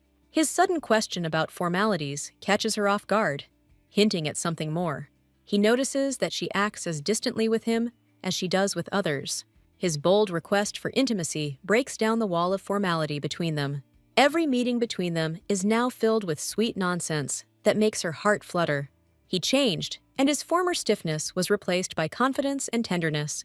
She remembers his past, a cold-blooded prince, deprived of warmth and love. But now his touches are so tender that she loses her head. Just one look from him makes her heart melt. Forgetting about everything in the world, she timidly tries to understand what he means, afraid of being wrong in her guesses. Without waiting for an answer, he pulls her towards him, breaking down the last barriers. His invitation to the ball becomes not just a proposal, but a declaration of deep feelings. His proposal sounds to her like an informal engagement, a promise of the future. Happiness overwhelms her because she sees sincere love and tenderness in his eyes. The calm before the storm. The royal carriage brings the main threat to their world. Under the monastic robes lies the same Alice, but now her hatred has become stronger. Her return is a promise of revenge that will drown their fragile world in blood. The farewell to the prince is filled with tenderness and anxiety about the upcoming separation. His promise to return is a ray of light in the darkness gathering over her. Happiness seems to her like a dream that is about to be interrupted by cruel reality. A terrible memory of an execution in a past life poisons her present with the poison of fear. But now she is not alone. She has loyal friends behind her, ready to fight for her. The only thing that matters is the prince's choice, his love, and his promise.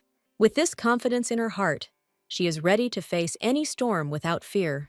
But the sister's feigned joy sounds like an ominous omen of impending disaster. Behind her apparent delight lies the boredom of the long wait and the thirst for a new game. Their meeting is a clash of two worlds, two destinies, where one must lose. Sophia, with icy calm, reminds her sister of her illegal return. Alice, with an angelic smile, turns her escape into an innocent surprise. She easily deflects all accusations, making her sister appear suspicious and angry. The heroine realizes that Alice returned ahead of schedule, breaking all the rules and agreements. The years in the monastery did not tame her, but only turned her into a wild beast, striving for freedom. The monastery surrendered, unable to withstand her aggression and endless attempts to escape. Blind parental love joyfully welcomes the prodigal daughter back into the family. They explain her return by medical clearance, turning a blind eye to the truth. Alice puts all the blame on childish stupidity, addressing her words to her main rival. Behind her confessions of envy lies a poisonous reminder of who the real princess is here. She puts on a heartbreaking show of remorse, begging for forgiveness and a second chance. Her tears and promises to improve are just part of a new, even more insidious game. Parents easily fall into her net, believing in a miraculous transformation of their daughter. Sophia watches this farce with a cold smile. Knowing the true value of these words, she understands that her sister's return is timed to coincide with the prince's birthday and the fight for his hand. She is firmly convinced that the prince will choose only her, and no one can stop him. The sister's return is the perfect moment to settle their feud once and for all. She looks forward to the ball, where the masks will be dropped and Alice's true nature will emerge. A sleepless night full of worries leaves a mark of fatigue and anxiety on her face. But even exhausted, she continues to work, strengthening her empire against the coming storm. Maya's cries for help break her out of her routine, foreshadowing a new, unexpected conflict. The arrogant aristocrat looks at her with disdain, not recognizing the woman's authority. His pathetic attempts to humiliate her are shattered by the icy calm of a true lady. The sudden recognition and delight in his eyes is replaced by shock and disgust on her face. He sees in her his destiny, and she sees only a disgusting pursuer from the past. The stranger's crazy behavior leaves her shocked and completely perplexed. He mistakes her silence for a sign of happiness, drowning in his illusions. Maya resolutely stands up for her, not allowing the madman to even touch her. His pitiful cries of his status are drowned out by the silence as the guards lead him away. Behind them, Sophia and Maya become an unstoppable force, united in their decision. As he leaves, he hurls threats at them, unable to come to terms with his humiliation. His obsession turns this encounter into a test that will bind them forever. After his departure, Sophia has difficulty coming to her senses, trying to understand who this madman is. It turns out that this man has been hanging around for a week, waiting for the right moment.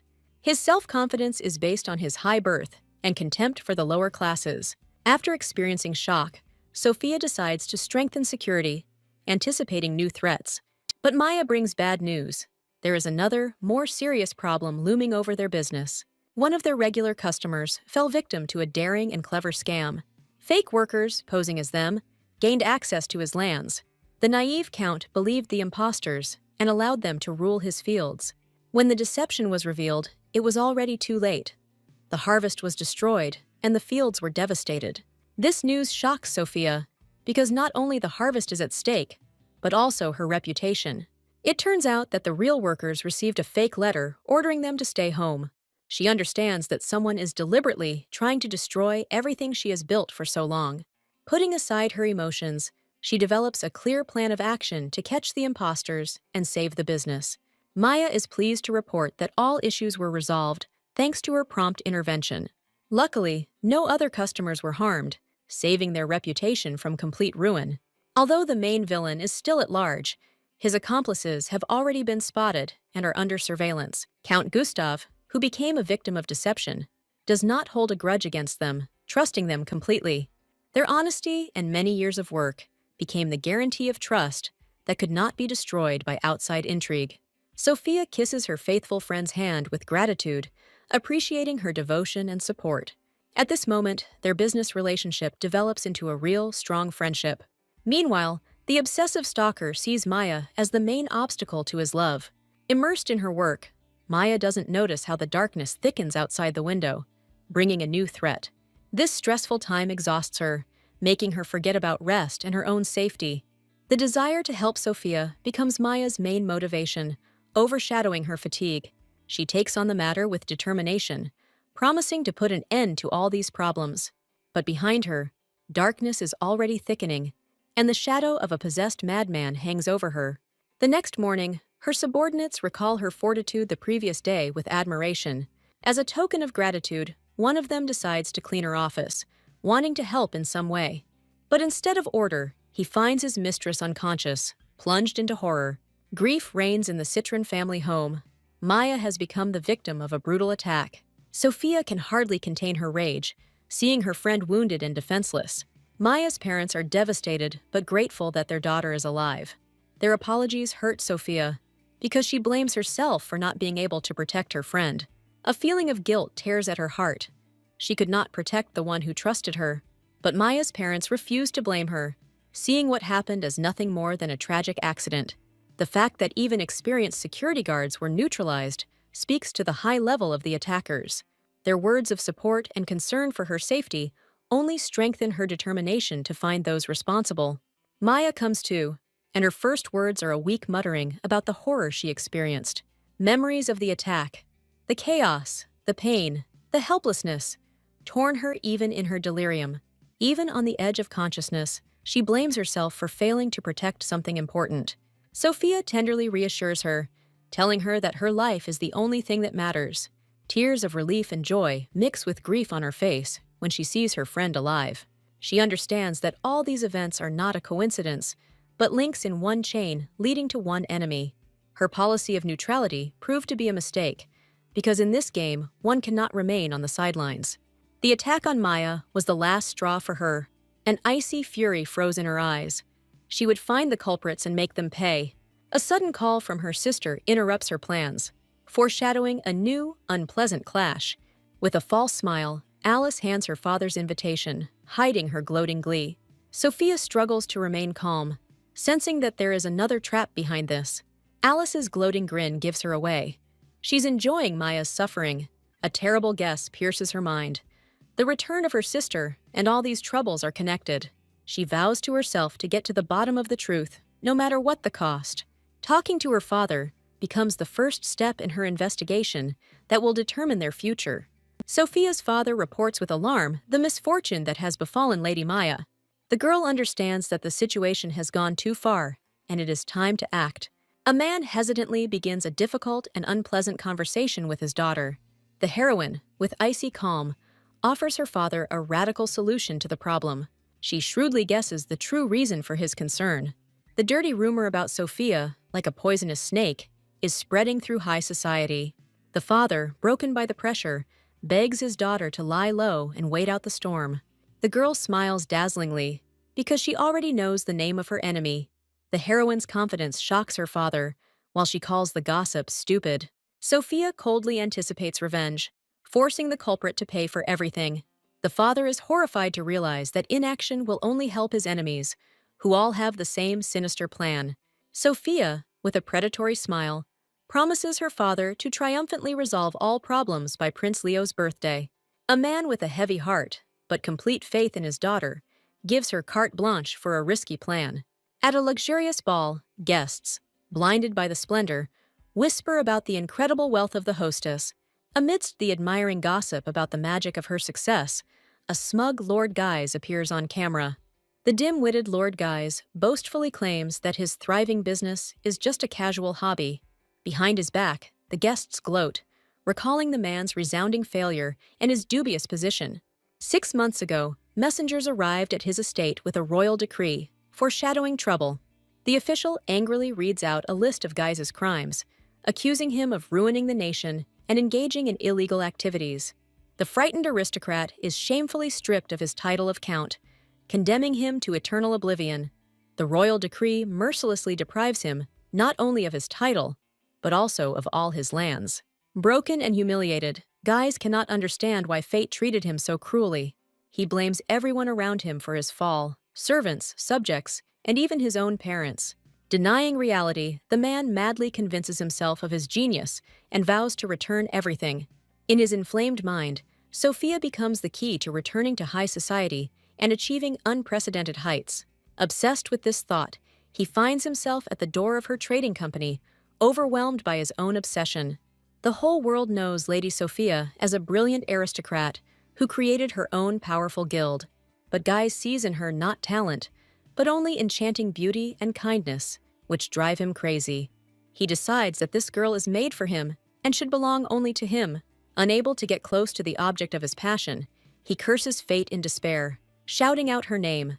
A mysterious hooded figure interrupts Guise's despair, promising a meeting that will change everything. Intrigued and confused, he follows the stranger to a secluded monastery.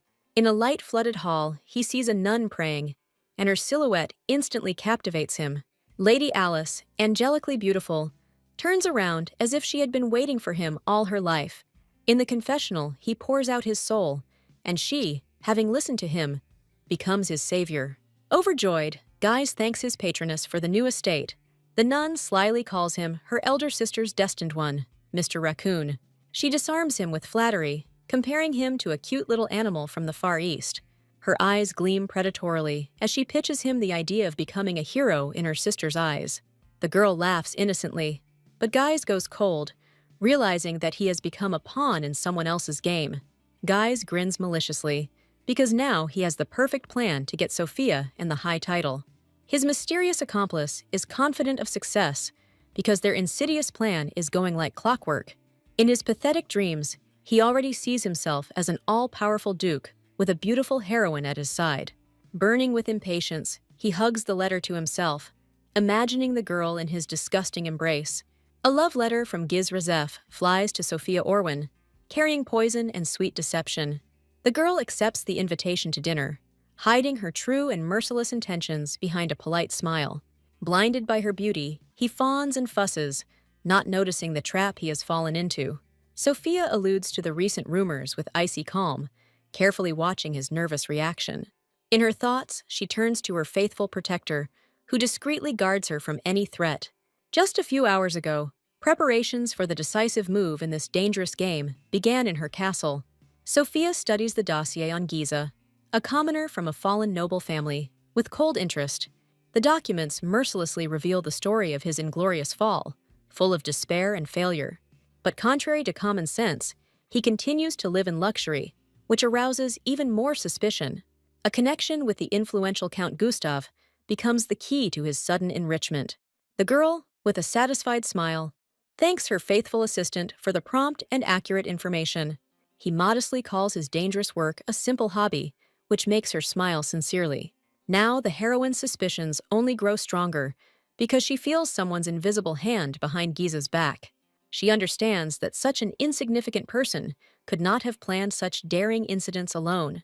Behind the pitiful puppet lurks the mysterious Alice, the real master of this sinister game. Now, knowing the name of the enemy, Sophia is ready to pass on new, decisive information to her knight. The heroine studies the report on the social events organized by Guise with icy calm. The news that he is brazenly spreading rumors about their affair leaves her shocked and furious. They are both stunned by such audacity, not understanding what kind of game their enemy is playing. Her companion explains bitterly that thanks to money, people began to listen to empty gossip. The faithful knight, burning with jealousy, demands a refutation of the vile lie, amusingly frightening the girl. Sophia smiles wickedly, suggesting that she use Giza's obsession for her own purposes. She casually shows off the dinner invitation she has already received from the scoundrel. The girl stuns her protector with the news that she has already agreed to meet with the enemy. Her memory flashes back to everyone who suffered at the hands of the villain, who discredited her company and wounded Maya. She is determined to personally break into the beast's lair to obtain evidence of his guilt. Her defender anxiously clarifies the date of the dangerous meeting, and the girl's cold response only increases the tension. Burning with rage and anxiety, he declares that he will not let her go into the beast's lair alone. In the heart of enemy territory, she is relieved to realize that her camouflaged guard has gone unnoticed. Playing the role of an enchanted simpleton, the heroine skillfully sets her nets, admiring the imaginary successes of guys. Hooked by flattery, the smug fool puffs himself up with pride, boasting of his achievements. He leans in conspiratorially to reveal the secret about his mysterious patron, and the girl feigns shock. Overcoming her disgust, she allows him to violate her personal space in order to obtain valuable information. Her faithful knight is ready to rush to her aid, but she stops him, seeing this as an ideal opportunity. Smiling seductively, Sophia agrees to hear him out in private, anticipating receiving decisive evidence. Completely fooled, Guise leads her to his secret place, unaware that he is walking straight into a trap. Giz, with the delight of a maniac, promises to show her a unique place, and Sophia plays along, feigning interest. He proudly presents her with the doll room, but her icy gaze already foreshadows a storm. Stunned by the bad taste, she sarcastically asks if this is his secret passion. Her face hardens as she begins to guess the sinister purpose of this room. With a disgusting grin, he announces that this golden cage was prepared especially for her. The girl is furious at his statement that he is going to protect her from all dangers. She, with a predatory smile, clarifies what dangers he is talking about, luring him into a trap. The scoundrel smugly hints at the rumors he himself spread when offering his help. Sophia coquettishly praises his knowledge, causing him to let down his guard under her flattery. He winks smugly, boasting about his sources, not realizing that his game is up. Sophia sees through his pathetic trap, continuing the game to find out the name of his mysterious friend. Maddened by his own importance, he offers to lock her in a golden cage, taking her company for himself. With a disgusting lust in his eyes, he promises to make her happy, revealing his true intentions. The heroine calmly puts him in his place, mentioning the need to consult with the company president, Maya. Guise speaks disdainfully of her friend, calling her incompetent and unworthy of her attention. He arrogantly humiliates Maya's family, contrasting her low origins with his noble blood. In his delirium, he proclaims himself the only worthy man next to her, and her patience snaps. Sophia's rage explodes in a crushing blow, cutting off his vile speech mid-sentence. With icy contempt in her gaze, she calls him trash, who dared to desecrate her friend's name.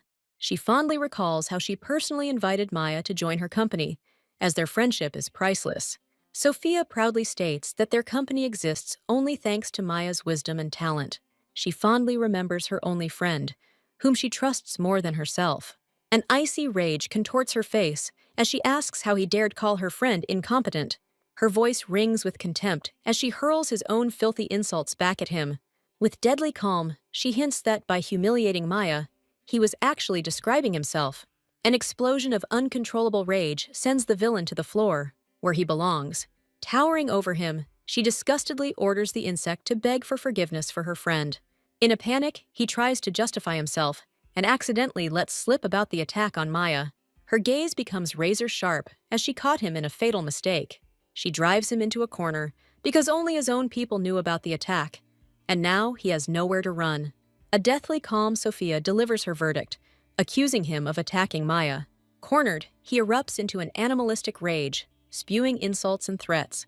The maddened scoundrel rushes at the girl, intending to prove his imaginary superiority by force. Her faithful protector rushes down the corridor, cursing every second of delay. In his hands is irrefutable proof of guilt, a document that will forever reduce Giza to dust. An alarming roar makes the young man's heart freeze with chilling horror for Sophia's life. Prince Leo bursts into the room, ready to destroy anyone who dared to harm her.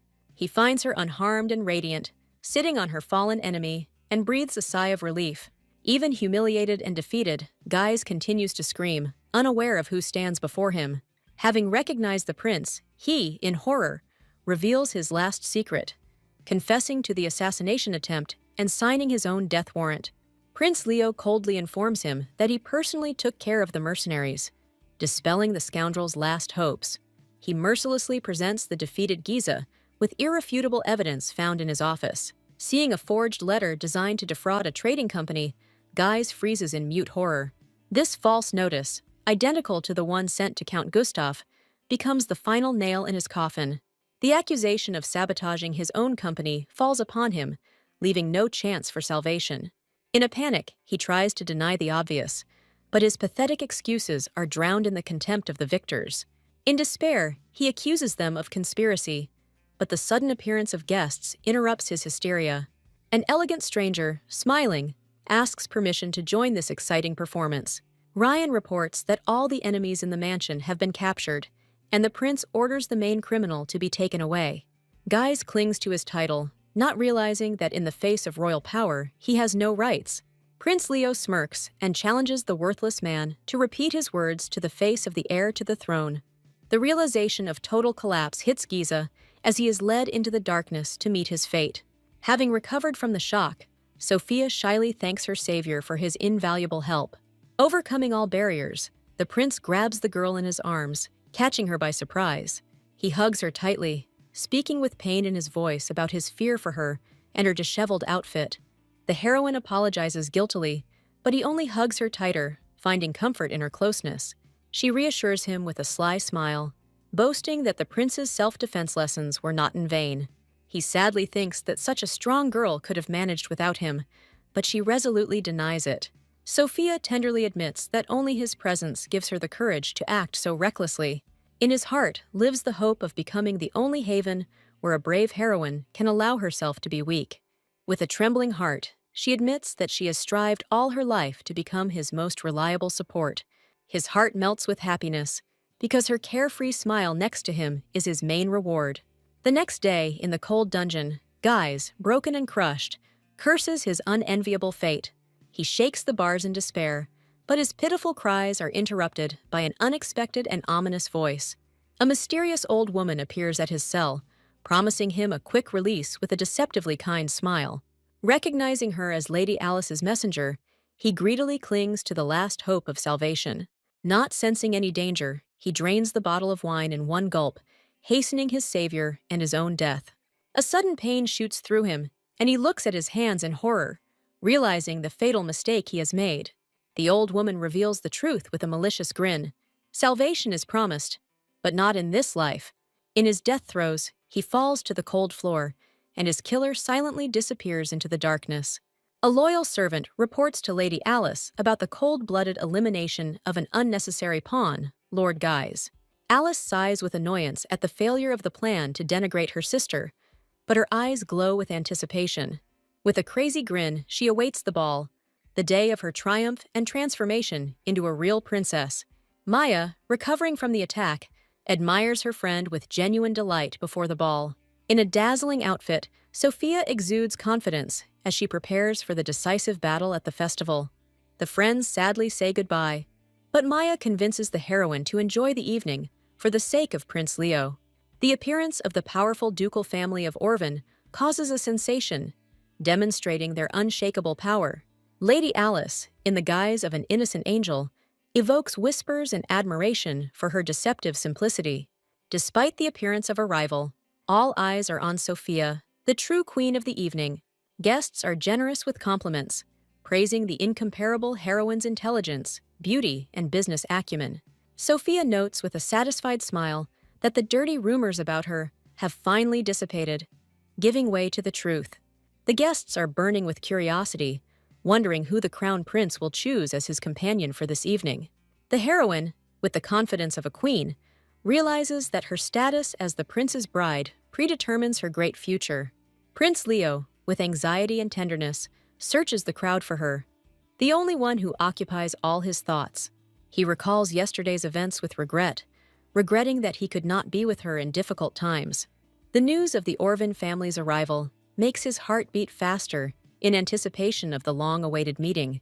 The faithful assistant whispers to the prince with a smile that Sophia is wearing his gift, causing the young man to blush deeply. The king teases his son with fatherly tenderness, noticing his undisguised excitement and happiness. An embarrassed Leo tries to maintain his composure, but his father just waves him off, reminding him of the holiday. The young man, with deep respect, thanks his father, the king, for blessing his union with Sophia. The king, with sincere love, gives his paternal blessing to the union of his son. A sudden commotion in the hall makes the prince alert and rush to help. He freezes in horror when he sees his beloved with a wound on her face and a dirty dress. The evil Alice giggles with feigned innocence, blaming the victim of her meanness for everything. Prince Leo, not paying attention to the culprit, rushes to Sophia, full of concern for her. The heroine, with the dignity of a queen, tries to leave, hiding pain and humiliation behind a mask of calm. He always knew that behind her cool reserve there was more than met the eye. The young man does not doubt for a second that her envious stepsister is behind this vile intrigue. For him, neither titles nor gossip are important, but only the fact that his beloved needs him now. In order to be useful to Sophia, he will do anything and move any mountains without hesitation. The guests' hypocritical sympathy gives way to envious whispers about the Grand Duke's generosity towards Sophia. The triumphant return of the brilliant couple leaves everyone speechless, striking with its beauty and unity. The king greets the guests with his commanding voice, and a solemn silence reigns in the hall. He intrigues everyone, promising another joyful announcement that will change the fate of the kingdom. Their gazes reflect love and long anticipation, because the hour of their shared triumph has finally arrived. Ghosts of a past full of pain and humiliation momentarily darken her happiness, reminding her of the price of this victory, but she faces her future with a smile, ready to pay off all the debts of the past forever. The poisonous whispers of her envious sister from the past only strengthen her determination to take back what is rightfully hers. At the very height of the celebration, the king brings the main intriguer onto the stage, introducing Alice to the entire court. Leo listens in bewilderment to the eulogy of Alice's holiness, feeling the icy breath of lies and deceit. Behind the king's hypocritical speeches about Alice's devotion, Sophia sees only one thing: her place next to the prince has been stolen. The monarch's words fall like thunder, announcing his son's engagement to the self-proclaimed saint, Lady Alice. The hall explodes with bewilderment, because everyone knows that the crown prince's true bride is Lady Sophia. Behind the shocked couple, Alice's face distorts into a mad and triumphant grimace of pure victory. Prince Leo, blinded by rage and pain from betrayal, desperately demands an explanation from his father.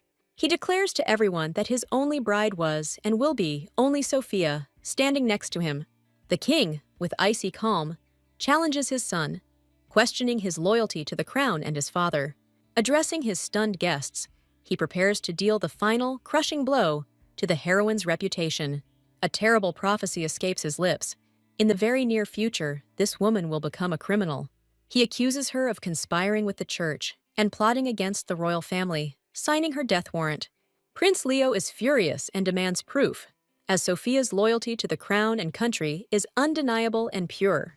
The king, with a devilish grin, declares that he has a witness whose power is capable of seeing through any lie. He calls Alice Orwin this all-seeing eye, presenting her as a source of irrefutable truth. Sophia asks for the floor with icy calm, preparing to shatter this theater of the absurd. She challenges, asking how her sister, supposedly locked in the church, could know about her affairs. Archbishop Mikel of the Holy City suddenly appears and interrupts her, promising to explain everything. The guests are shocked, because in front of them is one of the pillars of the church, a powerful representative of the saint faction. The priest claims that for many years, on the orders of the Pope himself, he searched for the true saint. He declares Alice to be the reincarnation of the goddess, claiming that divine providence has led him to her.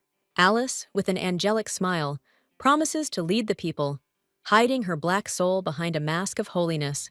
The archbishop announces that Alice must complete her first mission before heading to the Holy City. Sviatosha hypocritically claims that her divine gift allowed her to see her sister's insidious plans. She rushes to Sophia with crocodile tears, assuring her that she betrayed her only for her own good. Like a snake, she wraps herself around her sister, begging her to come to her senses before it is too late. But behind the mask of repentance lies a mad grin, anticipating complete and final triumph.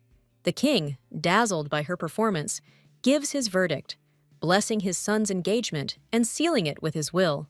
Prince Leo, unable to bear this betrayal, looks at his father with fury, not believing what is happening.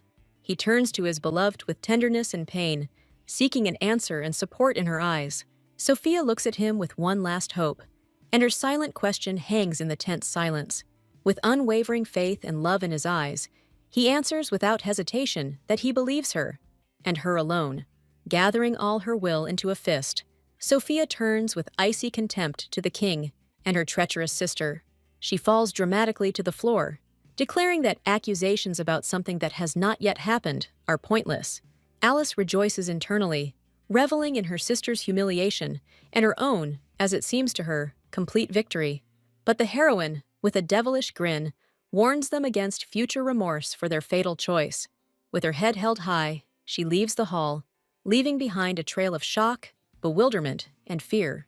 Sophia's self-confidence baffles Alice, but she chalks it up to the pathetic behavior of a loser. The villainess's face is distorted by a mad grimace, because now, finally, everything belongs only to her. Prince Leo, in a rage, tries to break through to his father, demanding an audience, but is stopped by the guards. The young man finds himself trapped, locked and powerless, in front of closed doors, and his father's betrayal. Desperate but not broken, he calls on his faithful assistant Ryan, ready to begin his game. Prince Leo is jokingly frightened by his elusive assistant, who moves silently, like a ghost. Ryan is surprised by the young man's outward calm, but he simply brushes off his remark. However, behind the icy mask, the assistant hides the same pain from the betrayal of the one he trusted. Burning with rage, the young man rushes after his father, desperately demanding an explanation for his monstrous act. The king cuts his son off with icy contempt, declaring that he will not tolerate rebellious pawns in his game. He gives a merciless order to lock up the crown prince, and Ryan, bowing his head, obeys. The young man, with pain in his voice, accuses his assistant of knowing about the king's plans and remaining silent. He desperately warns Ryan that this decision will destroy the country, handing it over to the power of the church. But he, with cold detachment, declares that his loyalty lies only with the king and not with the prince. Leo, with fury and contempt, throws in his face the accusation of thoughtless and slavish obedience. Ryan leaves the prince with an inscrutable face, leaving him alone with his pain and broken hopes. Left alone, Leo bitterly realizes that he has been betrayed by those closest to him. His only light in this darkness is the image of Sophia, and he prays only for her safety. The next day, chaos and confusion reign in the trading company after the scandalous news. The staff are horrified as they discuss the appearance of the self-proclaimed saint and her rise above their mistress. Maya is furious that the world has so blindly believed this lie, forgetting about the true goddess. But Sophia, with a disarming laugh, calms her friend down, preventing her from hurting herself in anger. Amazed by her resilience, Maya admires her mistress's fortitude, which did not break under the blow. Despite the difficult night, the heroine calms her faithful friend with tenderness and care. Maya's unwavering devotion gives Sophia strength and confidence that she is not alone in this battle. The friends join forces, and Sophia confidently declares that she completely relies on Maya. But the heroine's thoughts are occupied by the fate of Prince Leo, locked away, awaiting a forced marriage with Alice. She understands that if her lover does not break, he may be forced to marry the impostor. Sophia realizes with disdain that the king fears her growing power and is trying to eliminate the threat to his throne. Maya reveals her connection to the Saint faction, which generously sponsors the king. However, the successes of the other factions supporting Sophia cause envy and irritation among their enemies. The heroine realizes that the king and the Saint faction have formed an alliance to destroy her and her supporters. Their devious plan began with elevating Alice to sainthood to facilitate her marriage to the prince. She admits with chagrin that they underestimated what a thorn this false saint would prove to be. With a cold glint in her eyes, Sophia announces that it is time to act, and Maya already knows. She has a plan. A week later, Sophia and Maya arrive in the Holy City, preparing for the final and decisive battle. They They are met by Archbishop Faust, their faithful ally, whose eyes show anxiety and fatigue. Sophia notices with pain how exhausted he is by this unequal struggle for truth and justice. The sudden appearance of Alice, feigning surprise, makes the heroine tense, expecting a new meanness. The impostor mockingly offers to listen to her prayers, but Sophia coldly rejects her hypocritical offer. Alice, with a malicious grin, states that she knows about her pain over the loss of Prince Leo. She triumphantly announces that soon, not only the groom, but also Sophia's entire company will belong to her. In her mad delight, she proclaims that she will take everything from her sister, leaving her nothing. Maya, in a rage, rushes to her friend's defense, but Alice only laughs in her face, reveling in her power. With a devilish glint in her eyes, she reminds them that the king himself is on her side, and their fate is sealed. Reveling in her power, Alice gloats that thanks to the king, all her wishes will now come true. She turns to Maya with venomous gratitude, hinting that it was her lessons that led to this triumph. A fateful memory emerges, where the naive Maya herself suggested to the villain the path to power through the king. The impostor declares herself Maya's new mistress, brazenly demonstrating her power right in front of Sophia. With a mad gleam in her eyes, she whispers to her frightened friend that all this is the will of the goddess. But instead of fear and despair, Alice hears only the ringing and contemptuous laughter of her sister. Sophia mercilessly hits her pride, reminding her of her stupidity and inability to even make simple calculations. Hugging her faithful friend, she dismisses her sister's pathetic threats as nothing more than a funny and clumsy joke. The heroine, with a grin, suggests that she trade the role of a saint for that of a comedic actress, which suits her better. Alice's face is distorted with rage and bewilderment, because her sister's laughter destroys her triumph and sows fear in her soul. Alice smugly declares that she won't have to bother with the calculations, because Maya will do it. Sophia ironically lists the boring duties of a company owner, hinting at her sister's incompetence. She suggests with a venomous grin that even reading simple words is an impossible task for Alice. The impostor's face distorts with humiliation, because she understands that her sister is openly mocking her. In an attempt to save face, she declares herself a saint who is not fit to engage in such mundane matters. With theatrical pathos, she promises everyone present to perform a real miracle to prove her strength. Sophia and Maya watch this performance with bewilderment, not understanding what kind of trick she has planned. Enthusiastic followers bring her a sacred box, begging for divine intervention. The heroine watches her manipulations with suspicion, expecting another cheap trick. After an awkward pause, Alice triumphantly opens the box, filled to the brim with gold, declaring it her miracle. The duped crowd chants the name of their new saint in ecstasy, oblivious to the obvious deception. Sophia watches this circus with disdain, easily figuring out her sister's cheap trick. She quickly figures out a simple scheme with an accomplice hidden under the altar, but Maya notices a discrepancy. The heroine comes to the conclusion that Alice has her own person among the believers who pulled off this trick. Archbishop Faustus confirms her guess with admiration, calling the impostor's actions pathetic. But Sophia understands that she can't raise that much money through tricks alone, and she looks for another source of their wealth. Her keen mind and insight suggest that there is something more behind the scenes of this game. That same night, an uninvited and extremely unpleasant guest enters the chambers of the imprisoned Prince Leo. Alice, with a cloying smile, invades his privacy, irritating him with her intrusive presence.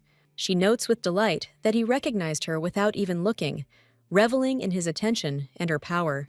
With disgusting familiarity, Alice clings to the prince, cooing about his non-existent love for her. He pushes her away in anger, but the impostor only feigns hurt innocence, reveling in his anger. She reminds him with icy calm of his duty, because in order to produce an heir, he will be forced to marry. Prince Leo is shocked by her impudence, not understanding how she cannot see that she is just a pawn. He knows that his cynical father will never believe in a saint and uses her in his dirty games. In his mind, she is already discarded like a bloody rag when her usefulness is exhausted. He is amazed by her self-confidence, because behind her stupid coquetry lies only emptiness and ignorance. She declares with a smug smile that he still prefers her, and she was wrong to worry about his taste. With a stupid giggle, she revels in her imaginary victory, not noticing the icy contempt in his eyes. She humiliates Sophia with poisonous malice, not understanding how one can love such a boring and pathetic sister. The impostor, with a venomous grin, suggests that he was with Sophia only to attract her attention.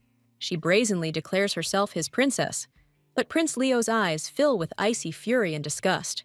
An invisible force throws her away, and her smug speech is interrupted by a pathetic and frightened squeal.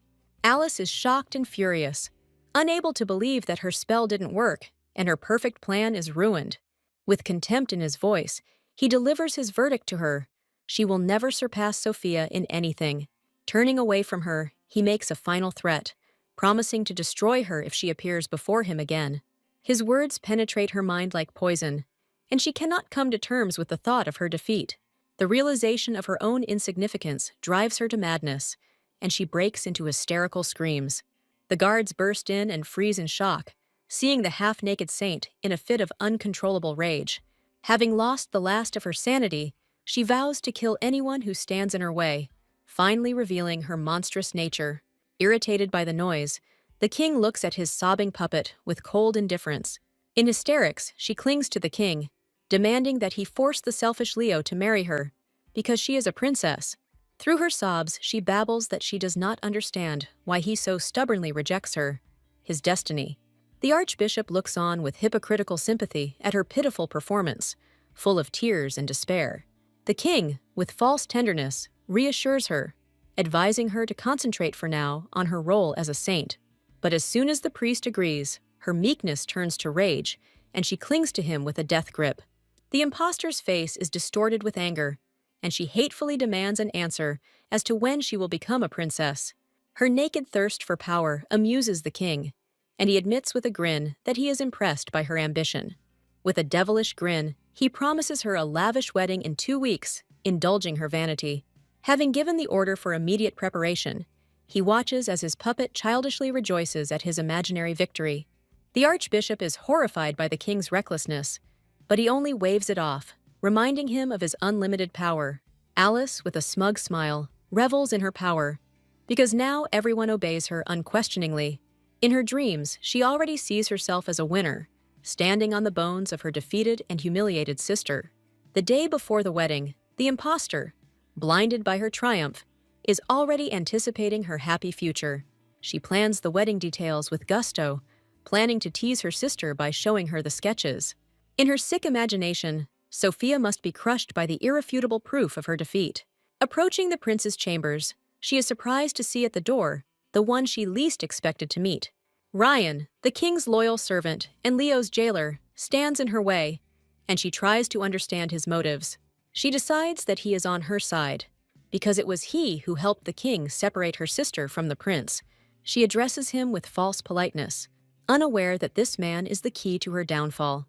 Reveling in her supposed triumph, Alice tells Ryan of her goal, but his calmness alarms her. He explains his visit with a deceptively polite smile, subtly hinting at the prince's silent resistance. The impostor, with a mad laugh, calls Leo a fool for not obeying her will and the will of the king. Suddenly, the mask falls, and Ryan's icy gaze silences her. Sensing the hidden threat, his sudden change frightens her, and she babbles pathetic excuses to try to hide her fear. For a moment, he appears before her as an ominous shadow, and her heart freezes with primal horror. Trying to regain her composure, she arrogantly declares that any man would be happy with her. Just as quickly, he becomes kind again, leaving her alone with her illusions and his secrets. She remains completely bewildered, alarmed by this strange man, whose motives are incomprehensible to her. On the wedding day, the deceived people greet their saint with delight, unaware of the coming storm. In the wedding carriage, Alice revels in the adoration of the crowd as they greet their false saint. A fake groom stands next to her, because the real prince still rejects her, ignoring even her choice of dress. Blinded by vanity, she sees in this farce proof of her long-awaited transformation into a princess. The hypocritical blessings of the king and the church convince her that she has become the happiest in the world. But behind the angelic smile lies a devilish grin, anticipating unlimited power and permissiveness. Sophia's sudden appearance takes her by surprise, but she quickly puts on the mask of a surprised sister. She approaches the heroine with venomous kindness, expecting to see her broken and crushed by grief. Like a snake, she hisses in her face, calling her a coward who dared to appear at her own shame. Even their mother is horrified by her cruelty, but Sophia only smiles mysteriously and calmly. With disarming grace, the heroine congratulates her sister on her wedding, admiring her outfit and its complete failure. Alice boasts about her tasteless dress with a smug grin, trying to humiliate her sister, but Sophia strikes back, subtly hinting that this outfit is completely not to Prince Leo's taste. She points out with venomous tenderness the main mistake. The prince didn't even participate in choosing the dress. Having lost her composure, the impostor panics and urges the archbishop to begin the ceremony in order to hide her shame. The priest, trying to save the situation, begs his saint to perform a miracle and calm the raging passions. With theatrical delight, Alice addresses the crowd, promising to make everyone happy with her divine gift. She is preparing to repeat her cheap trick of the gold appearing, hoping to dazzle everyone with her miracle. To the rapturous sighs of the crowd, she triumphantly reveals a chest filled to the brim with false wealth. The duped guests are shocked by such a quantity of gold, mistaking the clever trick for divine providence. With a victorious grin, Alice challenges her sister, declaring that her strength and charisma are inaccessible to her. With a devilish grin, Alice suggests that her sister crawl for the fake gold, reveling in her humiliation. Sophia praises her sister's nobility with venomous sarcasm, but declares that she cannot repeat her trick. In a word, she ruins the entire performance by declaring the coins to be counterfeit. The chest containing the fake miracle bursts into flames. Amidst the general chaos, Sophia stands unwavering, like a true queen, reveling in her unconditional victory.